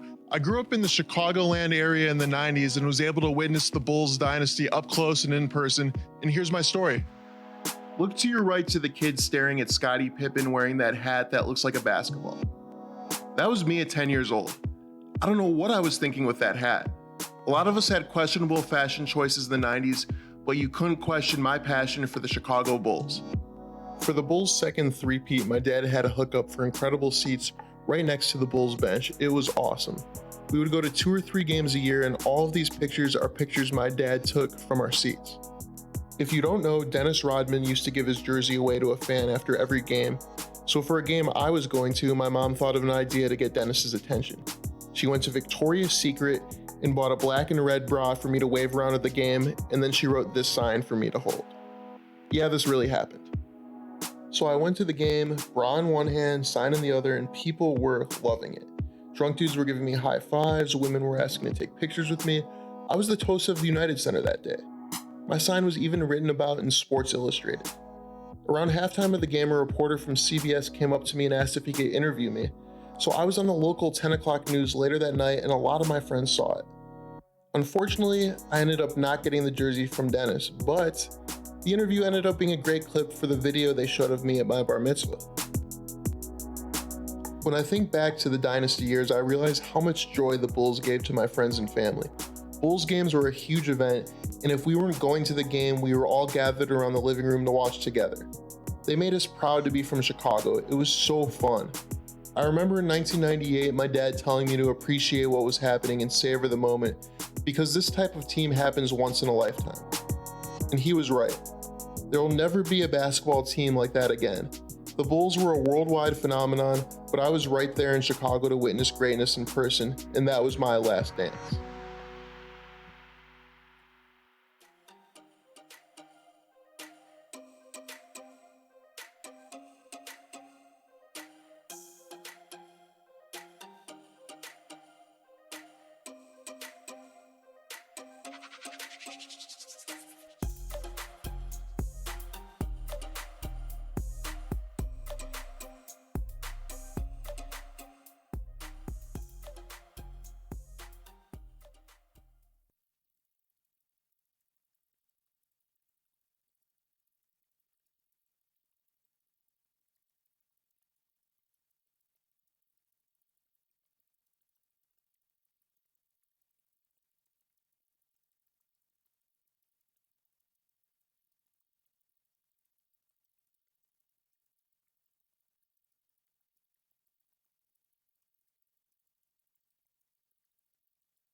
This is The Rich Eisen Show from The Rich Eisen Show studio in Los Angeles. Ready for it? Ready for it? Rich Eisen. I only spit truth and deliver advice here that I think is well intended. Download and podcast at richeisenshow.com. Earlier on the show, NBC Sports Chicago NFL insider JJ Stankevitz. From NBC Sports, Peter King. From CBS Interactive, Hank the Hammer Goldberg. Coming up, Basketball Hall of Famer Charles Barkley. From CBS's The Neighborhood, Cedric the Entertainer. And now, it's Rich Eisen.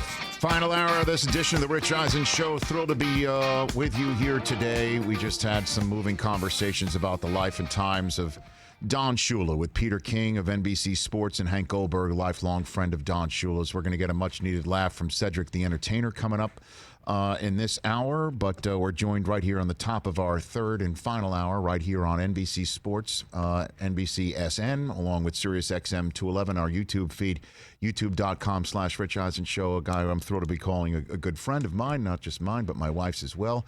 He's Basketball Hall of Famer, one of the all-time best. He's Charles Barkley. How are you, Charles? I'm doing good, brother. Thanks for having me on. Oh, thanks for coming on. I really appreciate it. I knew, that Last Dance last night would center around you and your basketball cross-section with Jordan at some point in time. What's it like to – we had John Elway on last week, and he said he was watching, The Drive. He was watching himself as the quarterback of The Drive with all these flashbacks. What's it like for you to watch yourself play from back in the day, Charles? Well, just bring back. Well, that wasn't a great memory, but it brings back great memories. Right. I'm almost 60 now, so we're talking really basically almost 30 years ago. So I've been blessed, but it brings back great memories, especially looking at the Dream Team stuff. That was just so awesome. It was just so awesome reliving the Dream Team stuff. Losing the finals still sucks to this day. Right. But, man, being on that Dream Team was just so awesome. I'll never forget it. All right, so let's get into that because I don't know how much of what you gave to the Last Dance folks made it on the air. When you saw the recollection of that Monte Carlo practice where Jordan took things over, what's your memory of that moment, Charles? Well, I think there was obviously an exaggeration. Because we had so many great players. Everybody had a bunch of great moments. Sure. But I was just saying, the thing that was amazing to me, that was the most intense thing that I've ever been through every day. Obviously, Michael was the best player. But, at that time, you had me and Karl Malone trying to prove who was the best power forward, and we were trying to kill each other every day. You had David Robinson and Patrick Ewing, who were the two best centers in the league, trying to kill each other. You had Michael, they talked about Michael and Clyde Drexler hated each other. They were trying to kill each other.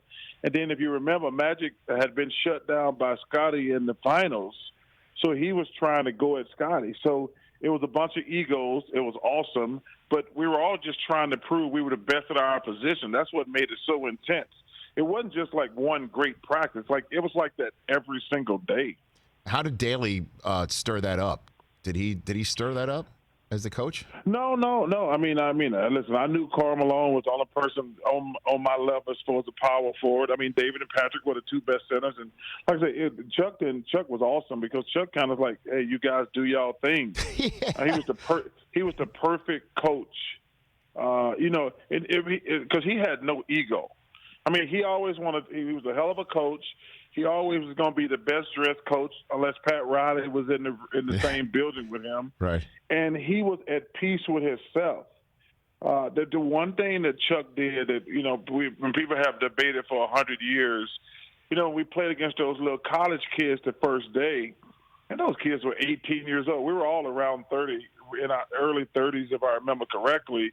And they brought these little high school teenagers and college freshmen in there, and they were playing like it was Game 7. We were just screwing around, and before we know it, we were down like double digits. And then we called a timeout, and Chuck says, "Get them." And we started killing them. And then he calls off the practice with them leading. And then so it's that infamous, like the college players beat us that one day. They kind of beat us, but Chuck just wanted to get in our head a little bit. So how did you all handle that when you said he's just trying to after that, we just stomped them every day, and we didn't take no more chances after that first day. We just stomped them every day from that point forward.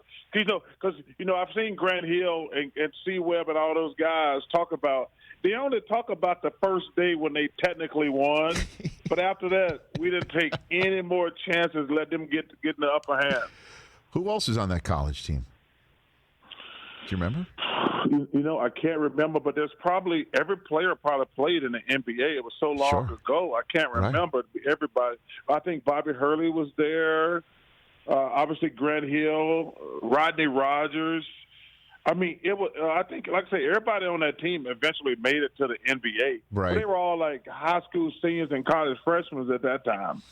Charles Barkley here on the Rich Eisen Show. A couple more Dream Team questions, I guess. The whole conversation about why Isaiah wasn't on the team, watching this all back right now, is this an accurate portrayal of why he wasn't on the team, Charles? Not at all. I'm so glad you asked me that, Rich, because, like I say, I don't have – when I was called for the Dream Team, Isaiah's name never came up, ever. And I mean, at that time, me and Michael are great friends. Michael never mentioned blackballing Isaiah. Isaiah Thomas probably should have been on the team, but I can honestly tell you, Rich, never came up in conversation with Rod Thorne or Chuck Daly. I have no idea why he was left off the team. And like I say, Michael never mentioned to me that he did not want Isaiah on the team. And like I say, I have no honest answer why Isaiah was not on the team.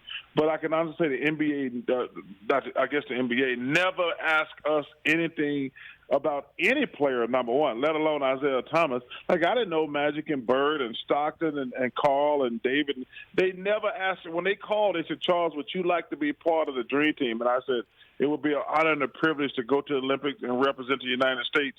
They never even mentioned another player until they called me. They called me that one time. They had me, Magic, and Michael and Larry go take that photo shoot. Mm-hmm.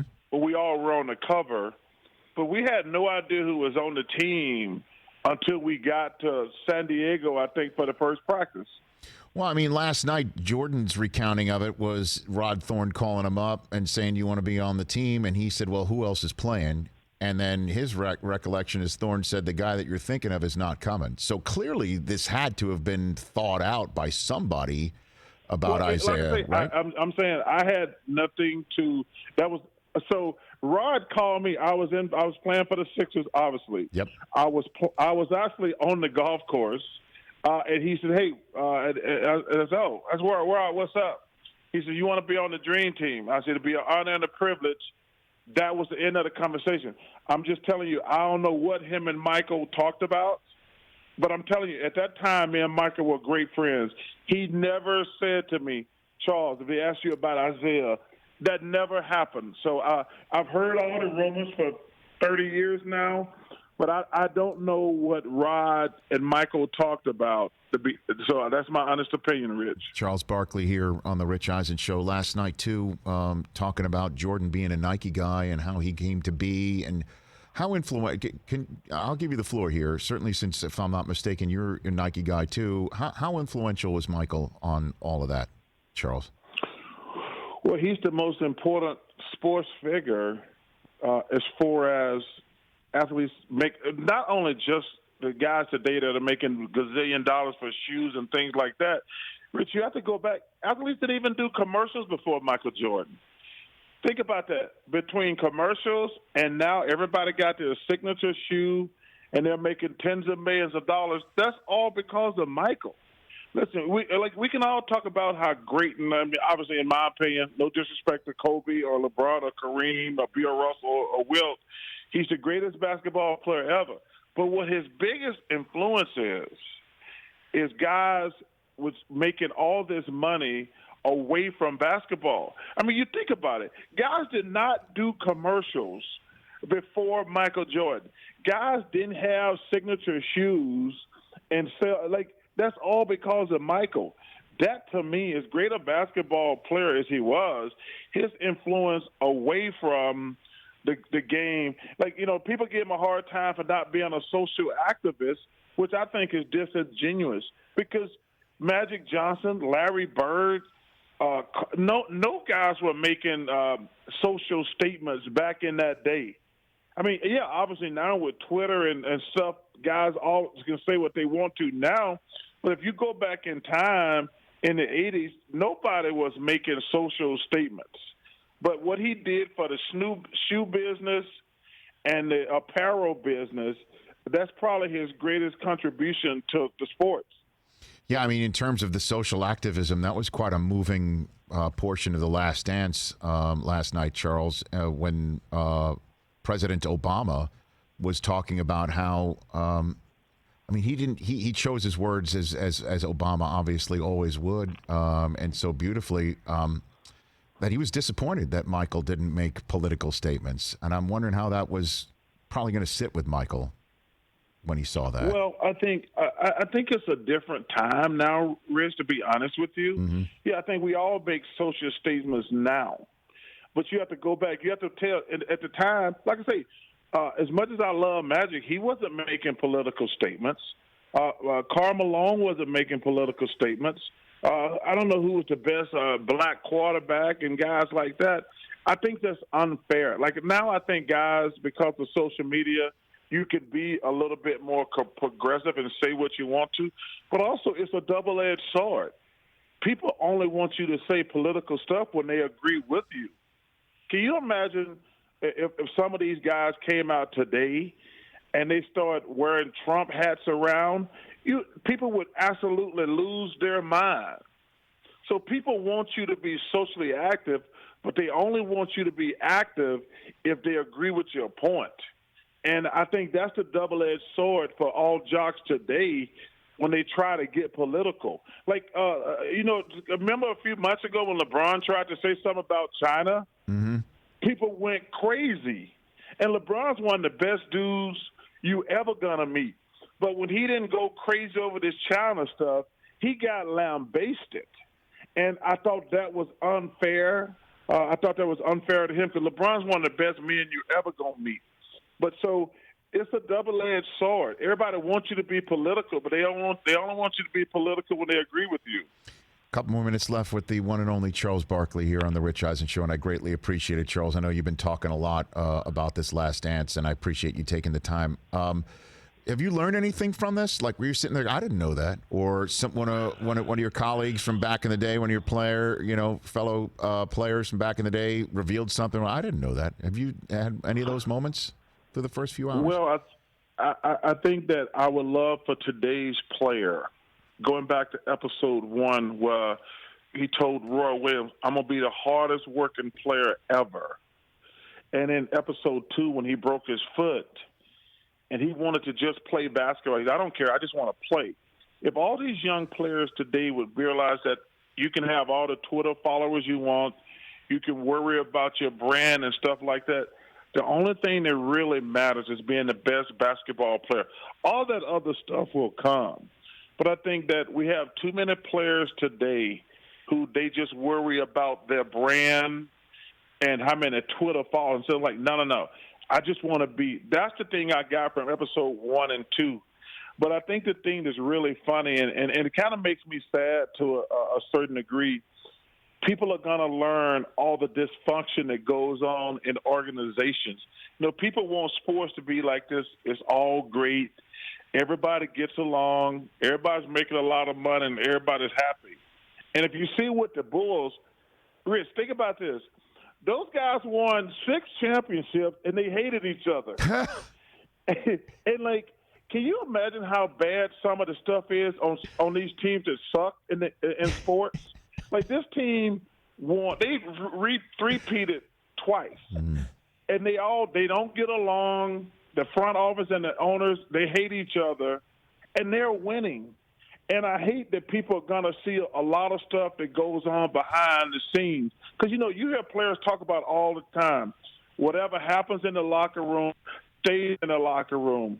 And that's the one thing about this documentary is like, nah, it's some really bad stuff be going on in the locker room, but you guys don't really want to know that. Y'all want to see us play basketball and football. Y'all don't want to know all the stuff that goes on behind the scenes. That's probably the one thing that disappoints me the most about the documentary. Well, I mean, and based on the first couple episodes, Draymond coming out and saying KD should have told us from the very beginning he was leaving, and then bringing up, I guess, tying it all together from one generation to the next. Did you agree with that statement? Draymond was 100% wrong. I mean, think about this. LeBron, just play, man, and shut the hell up, because LeBron's actually done that. He didn't tell him what was going on in Cleveland. He told him after the season. Right. Same thing in Miami. And then again, he did it again in Cleveland. So KD didn't owe them anything. They just got, he said that was the elephant in the room. They just got beat. There was no elephant in the room. They just got beat. And they probably got beat because of injuries and fairness. Because if KD is healthy and Clay is healthy, they probably win again. But listen, guys, now they become free agents and they make their decision after the season's over. Yeah, I've just this whole documentary has just been bringing up stuff from current and the past and all that stuff. And the thing that really hit me before I let you go last night was Jordan remembering the final before he took you guys on, the one against the Blazers. He's only got one trophy in the case, right? He's going for back-to-back. And he's saying that he took offense to the comparisons that people put Drexler on his level, that he called it irritating. And I saw that, I'm like, wow. Like, that's not a normal reaction you would think from people unless they're at an all-time great level, Charles. Well, obviously, Michael takes everything personally.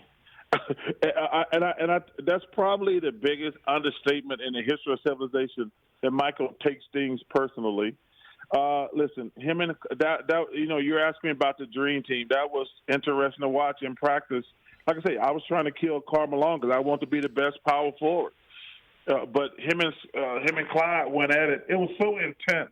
The games were easy, but every single day at practice, like I say, Magic said it before, I've never seen basketball played at that level. And I think Michael was mad because Clyde wanted two things.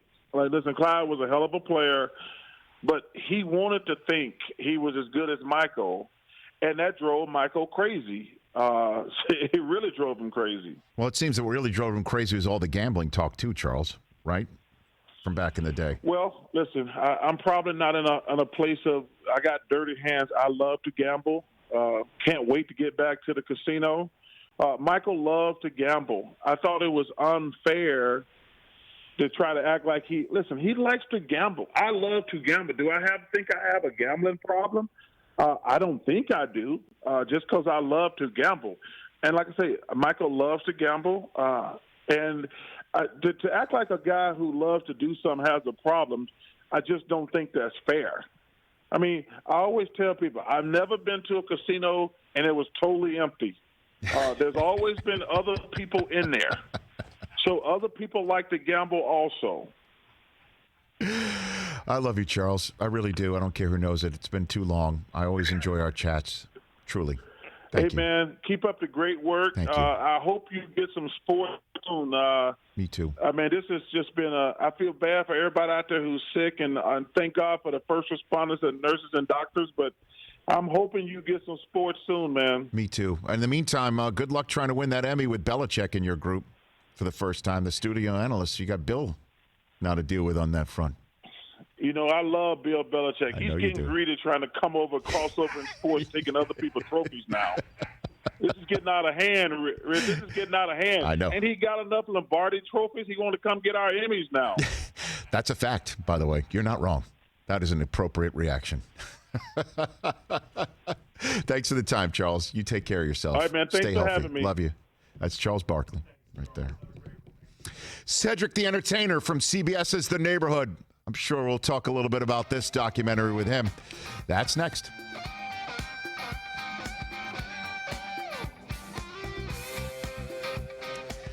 Oh, I love so Charles Barkley. So good. I agree with Charles. I've never been to a casino that was empty. It's. I know, right?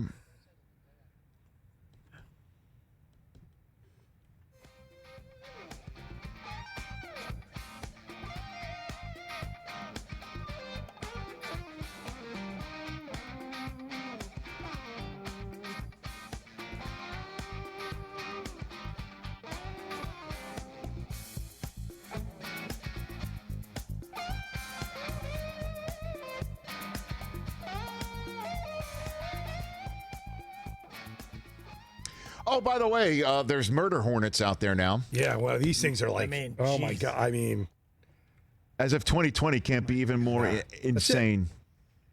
They're Seriously. huge. I know. And they have these big chompers on the front. They can bite the heads off bees. this is bad. We lose the bee population. We're joining the dinosaurs. Not for nothing.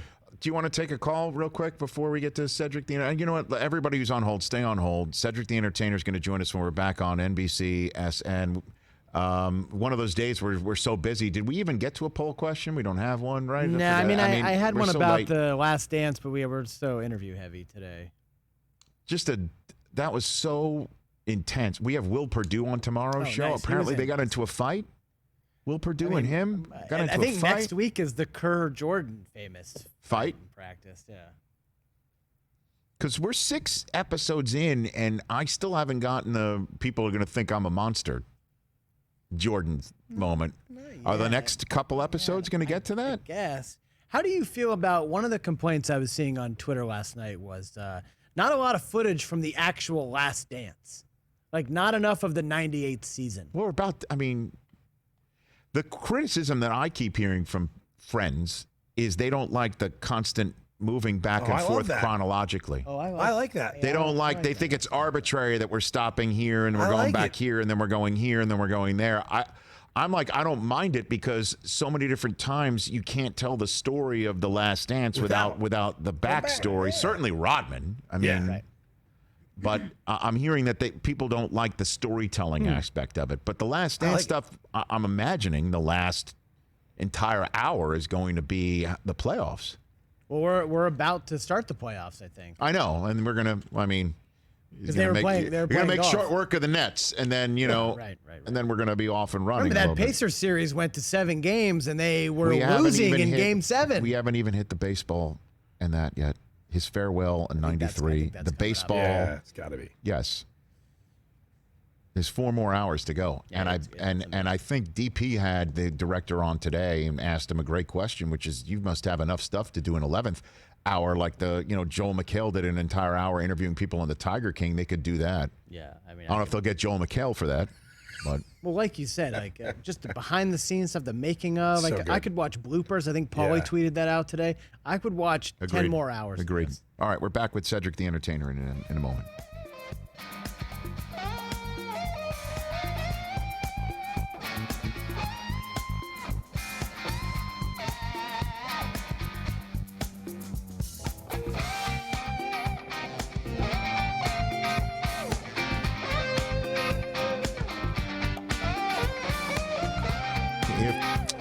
If you're on hold, please stay on hold. 844-204-RICH. We will empty the phone banks after this phone conversation that we got a little bit late, and I appreciate his patience. We just had Charles Barkley on, and one of the funniest guys out there, and I loved having him on NFL Draftathon last week as well. His show, The Neighborhood, Season 2, currently airing Mondays on CBS at 8 Eastern Time, and you can catch not one but 2 episodes airing back-to-back. Tonight, starring at 8 Eastern Time, he is Cedric the Entertainer. How are you, sir? Rich Eisen, what's up, brother? How are you doing? I'm good, man. Everything is good, just staying Corona safe at the house, and can't complain, man. I appreciate that. Everybody happy and healthy in your world, hopefully, then. Yeah, yes, indeed, man. Thank you, brother. You bet. Are you watching any of this Jordan documentary? I am, of course, man. I'm actually behind on these 2 that aired this weekend, so I have them recorded, but I will jump in. But it was so interesting. I heard you talking to Barkley earlier, and I actually was at one of my most interesting moments was gambling with the both of them. I'm hanging with Charles in Vegas, and we're gambling, and then MJ walks in and grabs like a handful of Charles's chips, and Charles like, whoa, like, what are you doing, man? How much was that? And MJ looks at him and goes, does it matter? It doesn't matter. Like, I've got it, bro. Like, whatever it is, I've got it. Don't you? Wouldn't you think it? Yeah. It's so funny. Of course. I mean, so was this at a blackjack table or something like that? We were playing roulette. Charles was playing roulette. We were playing along. It was like me, Carson Daly, and myself. We were having a good time. We were playing along with Charles. And then Jordan went to play blackjack, came back probably 40 minutes later, and just handed him $150,000, $250,000 in chips and said, "I'm up over here. I'm up over at this table." And then we all got up and left Charles and went to go and watch Michael play blackjack. Although I would be afraid to play blackjack with him, because if you're like one of those that hits on 12 or hits on 13 and he's not, I mean, I would have to look at him and say, what do you want me to do? What do you want me to do, Michael? I would never. I'm like, my God, that's pressure. Cedric. Yeah, for sure. I played along with Charles, but I did not play in the game with Michael Jordan because the stakes were way above my pay grade at that point. I bet. Well, so I guess the ultimate button on this story is that it ultimately did not matter how much Jordan grabbed from. Exactly. He was like, "I got it, man," and I'm that dude. Like on the basketball court and in blackjack, I got you. I mean, and then of course, what Jordan meant. So if we're talking about right now, I mean, you must have been talking about late '90s or something like that, right? When something like this happened. Yeah. I mean, this was actually a little bit later. I know because we were all there for Tiger Woods. So. Okay. For his golf. It was a golf event, but we were all just kind of hanging out in Vegas. So that was one of those, great moments. Yeah, for sure. I mean, and Jordan. So, are you a fan of any specific team? I know you're from Missouri originally, what are you? Who are you a fan of? The Bulls. The Bulls are my team. All my basketball, stuff that I have, jerseys, robe that I wear around the house. It has all the Bulls because from St. Louis, that was our quickest and closest professional team. So I could jump on a plane and go up to the games, and and during those eras, of course, it was the best team to go and watch. And then Chicago was an exciting city for St. Louisans to get to. We can drive there in 4 hours or fly there in 45 minutes on Southwest. So that was our kind of our Los Angeles to Vegas trip, if you will. That was our kind of experience. So. Well, I'm telling you, Cedric. I mean, Cedric the Entertainer here on the Rich Eisen Show. Again, I'm not spoiling anything from last night. What's sitting on your DVR? Those 2 episodes from last night. I mean, they do get in at one point about what a rock concert it was in terms of trying to get tickets for the Last Dance years, or just in terms for Jordan anywhere on the road or at home, and what it meant.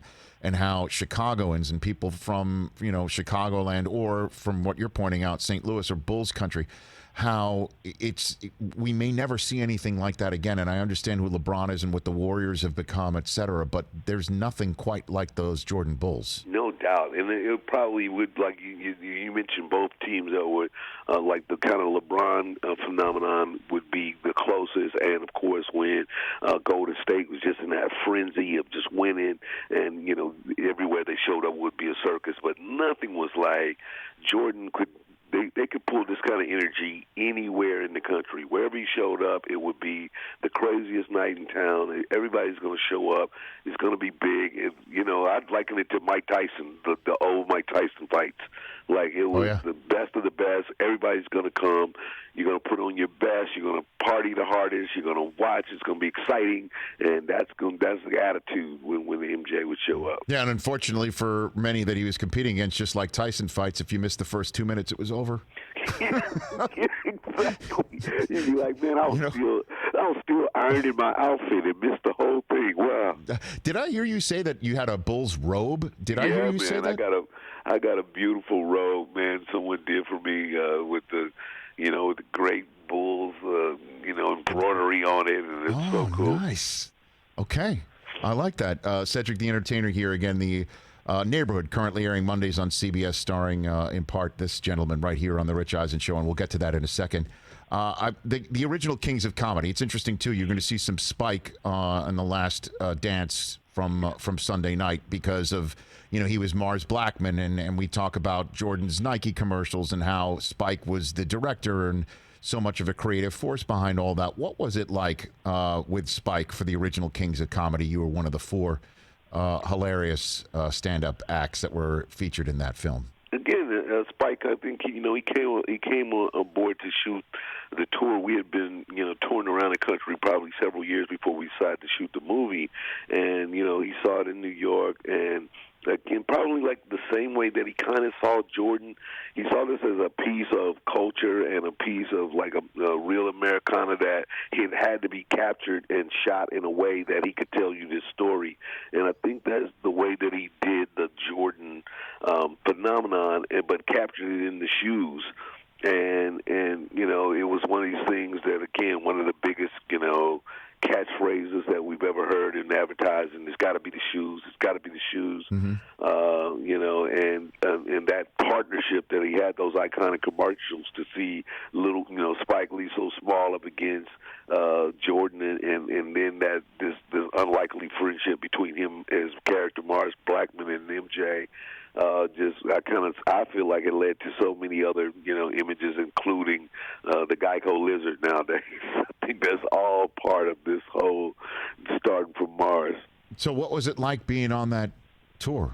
You know, you and another Chicago guy, right? And Bernie Mac, right? Bernie Mac, late Bernie Mac, man. I mean, it was the first time, you know, so many individual comics have been out and, you know, that, you know, did large arena tours, you know, Eddie Murphy and Dice Clay and Martin Lawrence that I can recall before us, but nobody had quite, you know, decided to do it as four guys that show up like four of your favorites, and it kind of shows up in a rock star status. So for us, it was rock star comedy, man. We toured the country. It was great, you know, celebrity driven. People would come up in each city.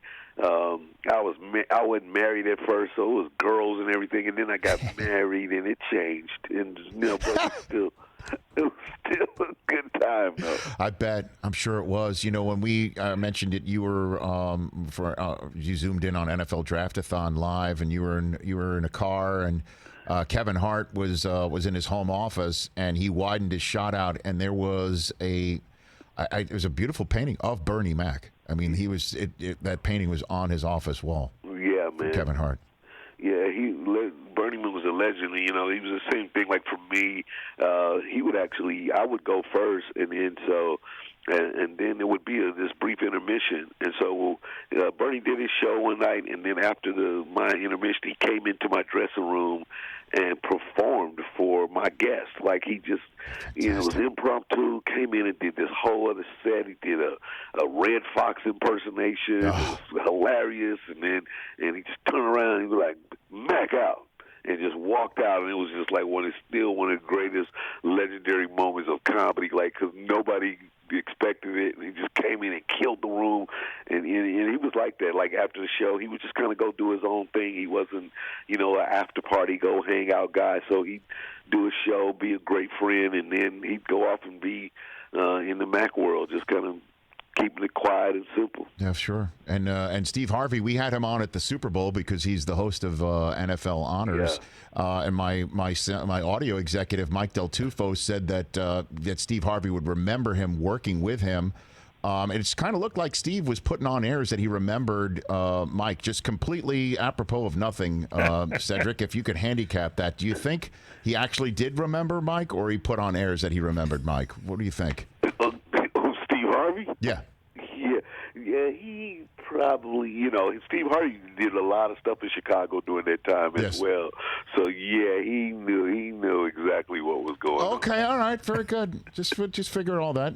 And D.L. Hughley, that was a great time, obviously, for you and your career and how it's all built up to everything and all your success. So tell me about The Neighborhood, what you enjoyed doing this show. That's season 2 back-to-back shows tonight. It was great, man. You know, we were about to do a 3-show arc, and of course, the corona came in and stopped the last episode. But what's really great is that we had so much fun on the show. The show is about a white family moving into a predominantly black neighborhood.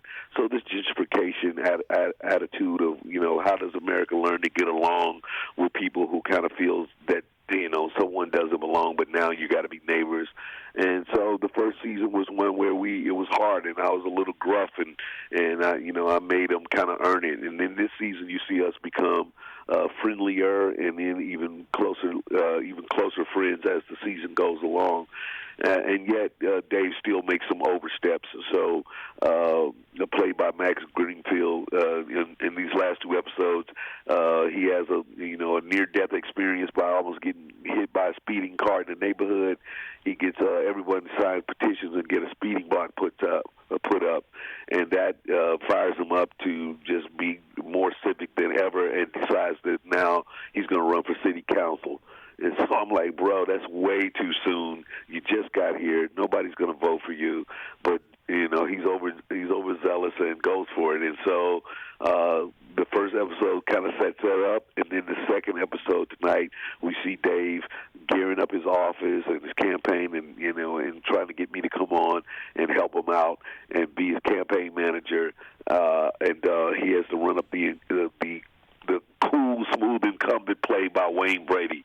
So it's fun episodes, and now it kind of ends in a cliffhanger because you don't know what happens. Sure. With Dave, we had the third episode where you can kind of see what happens, but now you have no idea if he's going to win or not, and I think that's pretty cool. Well, another reason why we need to get through all this real quick is to see more work from you, sir. I appreciate the call.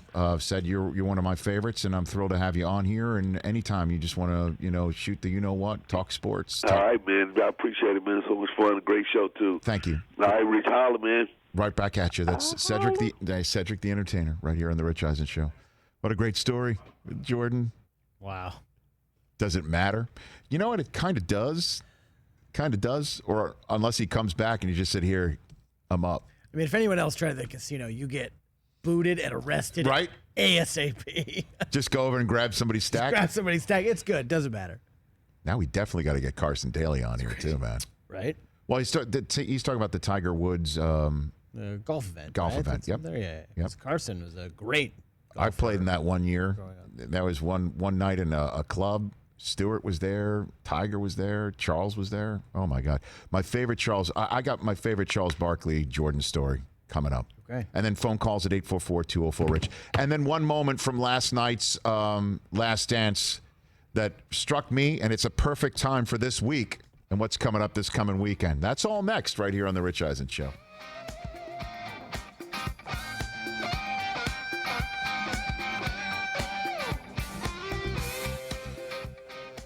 Yeah, I didn't have time to ask Charles about it. But I'll do that the next time Charles is on. Because there's just too much good stuff, right? Yeah, too much. What'd you do this weekend? Nothing? Not a whole lot, yeah.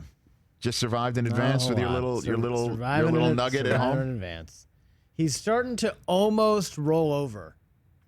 He's almost to roll over? He's almost at rolling over. I mean, well, by the way, that's impressive. Yeah, he's like 2 months in a week. He's like almost 10 weeks. That'll be impressive, certainly since he's, with all due respect, a load. He's a big dude. He's huge. Yeah, he's over 15 pounds. He's a big dude. So for a baby to flip 15 pounds of mass like that, yeah, he's ready to go. He's a big boy, big head too. That's great. Yeah. We're finding it's super funny. It's something you should probably get freaked out at, but I just laugh the whole time when he starts like peeing and pooping on everything. Like we'll be changing him, and then all of a sudden more just comes out. Oh yeah, that's great. And then the pee goes flying everywhere. Yeah, I know. It's hilarious. I just laugh. It's hilarious. It's health. Yeah. He's healthy. Yeah, the problem would be if he's not doing that. Right. And thank God you don't have to deal with that sort of stuff. Yeah. Has he hitting up Larry's Pub yet? Don wants to know. No, Larry's Pub. Yes, God, Larry's Pub. I got to send you guys some updated photos. He's huge. He's a big dude. He's huge. We got the baby announcement this weekend. Oh. So and that made the rounds in the house as well. Excellent. Because kids love seeing babies. They do. Oh, yeah. I FaceTimed my sister this weekend, and her youngest answered it. Yes. Saw that it was coming in. And he was like immediately, his face is right next to the screen, and he's playing peekaboo with Cage. Like that's great. How old is he? He's 5. There you go. He's very excited. My 6-year-old Taylor would take care of Cage. Yeah. She definitely would. Does she want to babysit? Oh, God. It's going too damn fast. It's going too damn fast. Yeah, you're telling me. You know? But yeah, I mean, I did watch Billions last night. You did? Yeah. Susie was just like, you know what? People might call in, so you should know. Oh, wow. So we fought through it. I fought through it because I was so tired. But it's just great seeing him back, man. Yeah. It's been a long time, right? Over a year? Once again, nobody better than Chuck Rhodes Sr. Yeah. My favorite character. Chuck Rhodes Sr. and Wags, like, depending on the episode, and there's some good or Wags. just There's like some good neck Wags and as well. Yeah. This is good stuff. No spoiler alert to tell you that. All right.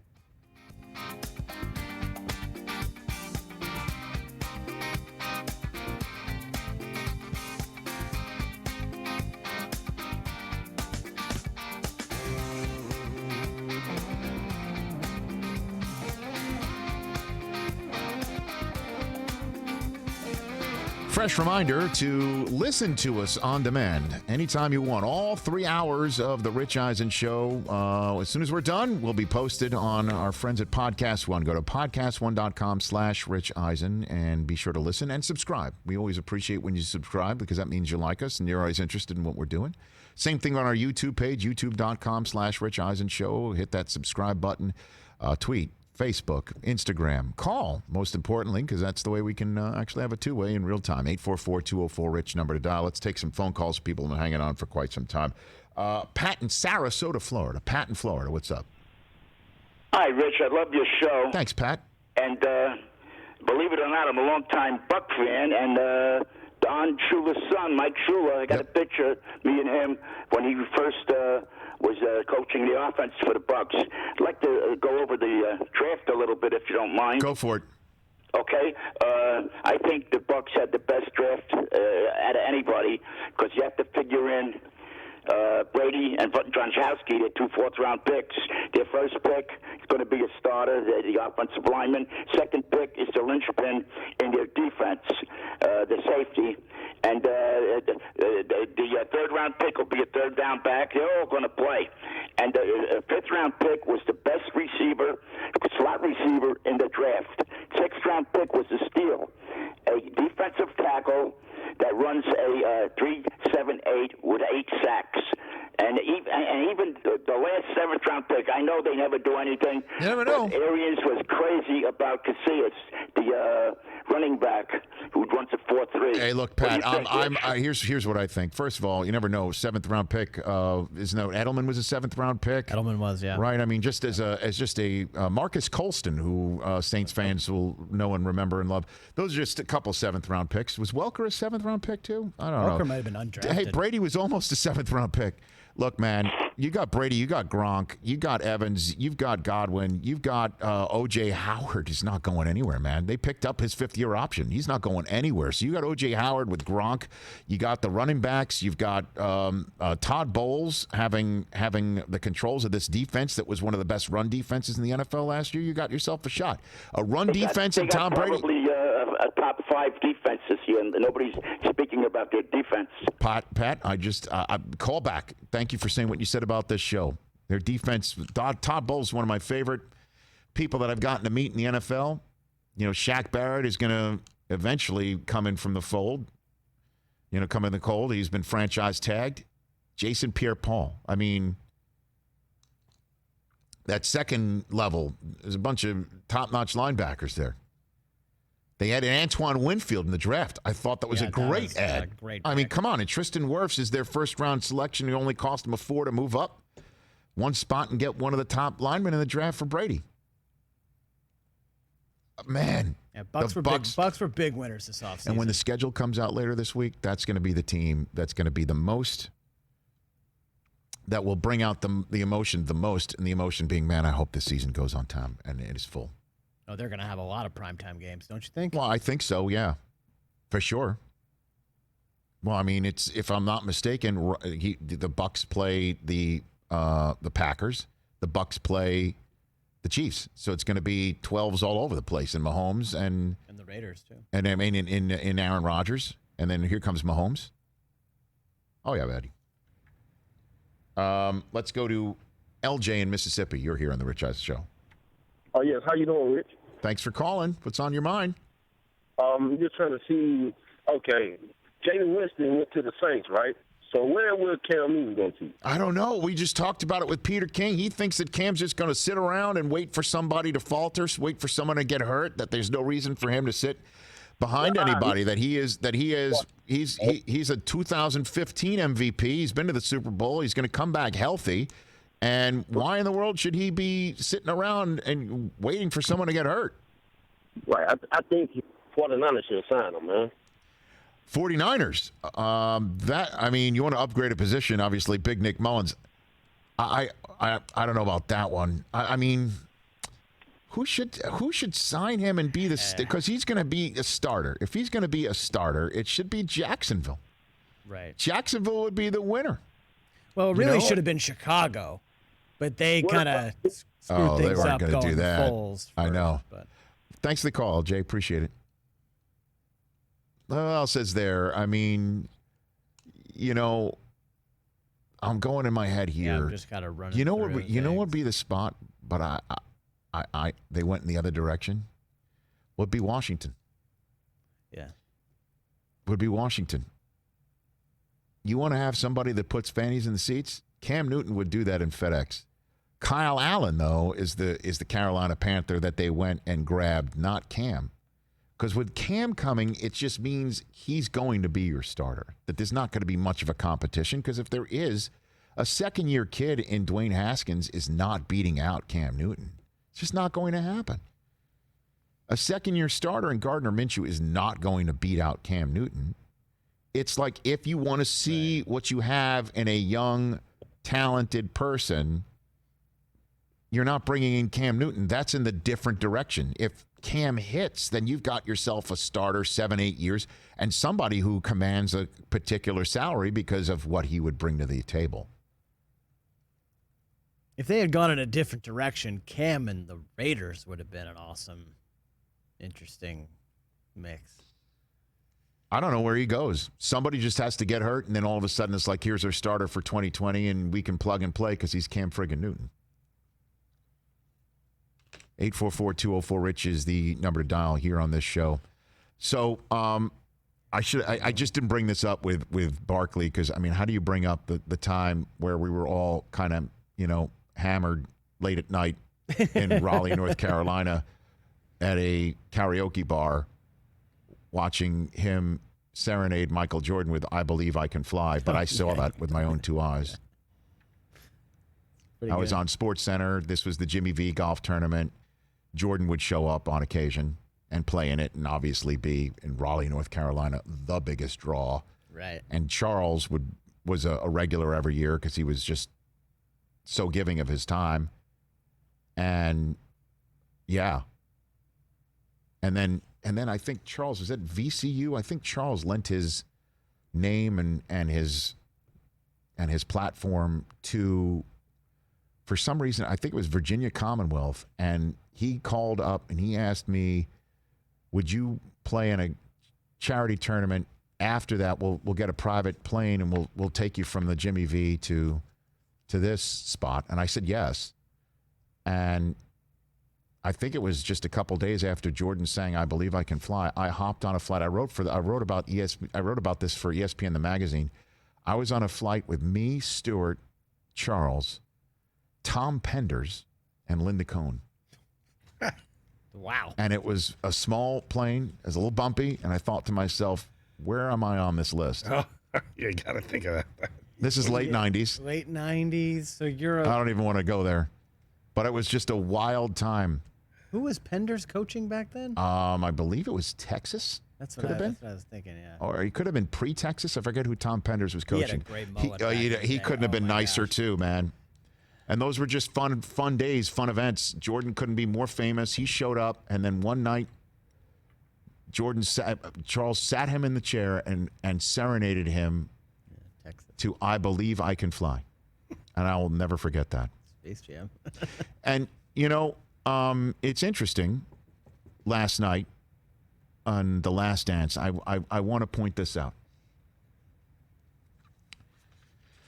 So Jordan is signed by David Falk.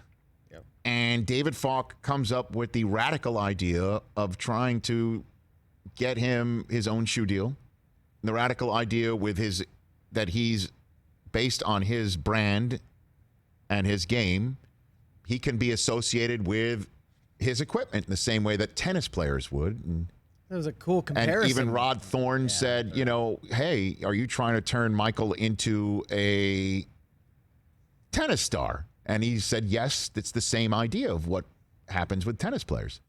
And so Michael decides to go with Adidas and not Converse, who was the official shoe of the NBA at the time. And because I guess he was an Adidas guy, he was a prone, at a proclivity for Adidas. He liked them.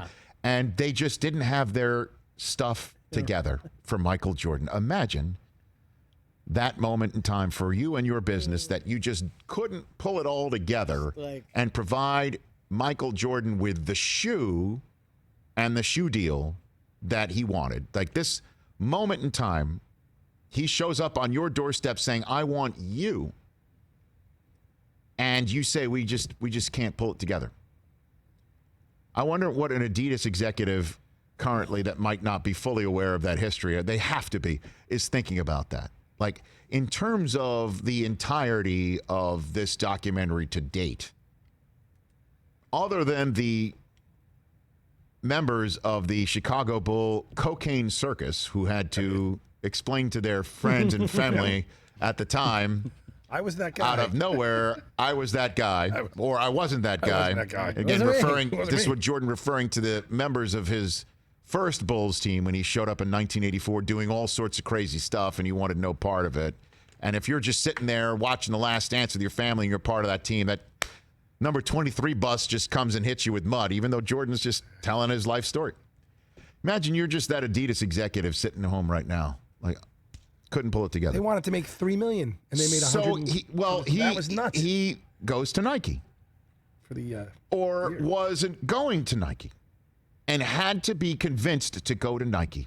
Nuts. And the person who convinced him to go fly to Oregon and take the Nike meeting, leading to, as you heard Charles Barkley say earlier this hour, that Jordan could be lionized, and he appropriately is, for his basketball prowess.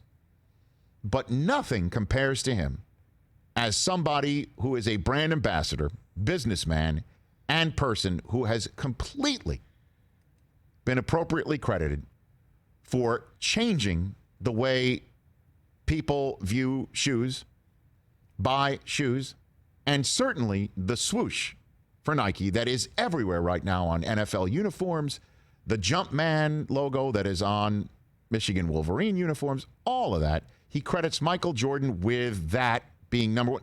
That's the reason why Jordan has billions in the bank.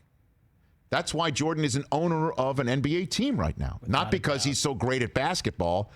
That made him a lot of money, but that is what he rightfully, smartly funneled into this bigger business that he, at the time, was uninterested in pursuing with Nike because he didn't know what they could offer. He wasn't interested. He had his heart set on Adidas. Who's the person who told him to take the meeting? His mother. And on this Mother's Day week, 2020, with all of us getting set to celebrate motherhood, the mothers in our lives, this coming Sunday, a perfect example. Listen to your mother. Moms know best. And Michael Jordan's mother, talk about the mother of all business deals. And the mother of all listen to me. Oof. She's the one who said to Michael, get your ass on a plane to Oregon and take this meeting. And the rest is indeed history. So, on behalf of all moms out there, from my own to my wife, who's the mother of my 3 children, with her, thank you. And yes, we should listen to you more. And thank goodness Michael Jordan listened to his. Thank goodness. That's what hit me last night. Yeah, where it's just like, I had no idea, honestly, of all the aspects of this Last Dance that I am learning for the first time. No idea that Jordan wanted no piece of Nike. No idea who's the one who told him to get on the plane. And as you pointed out, Mike, their target was $3 million worth of business in the first 4 years. Yeah, 3 million shoes, right? It was $3 million in the first 4 years. They did $126 million in year one. I mean, that's insane. That changed right now. everything. Mm-hmm. I still never bought Jordans. Real quick, who do you think made who? Did Jordan make Nike or did Nike make Jordan? Jordan made Nike. Oh, he totally did. Really? Don't you think?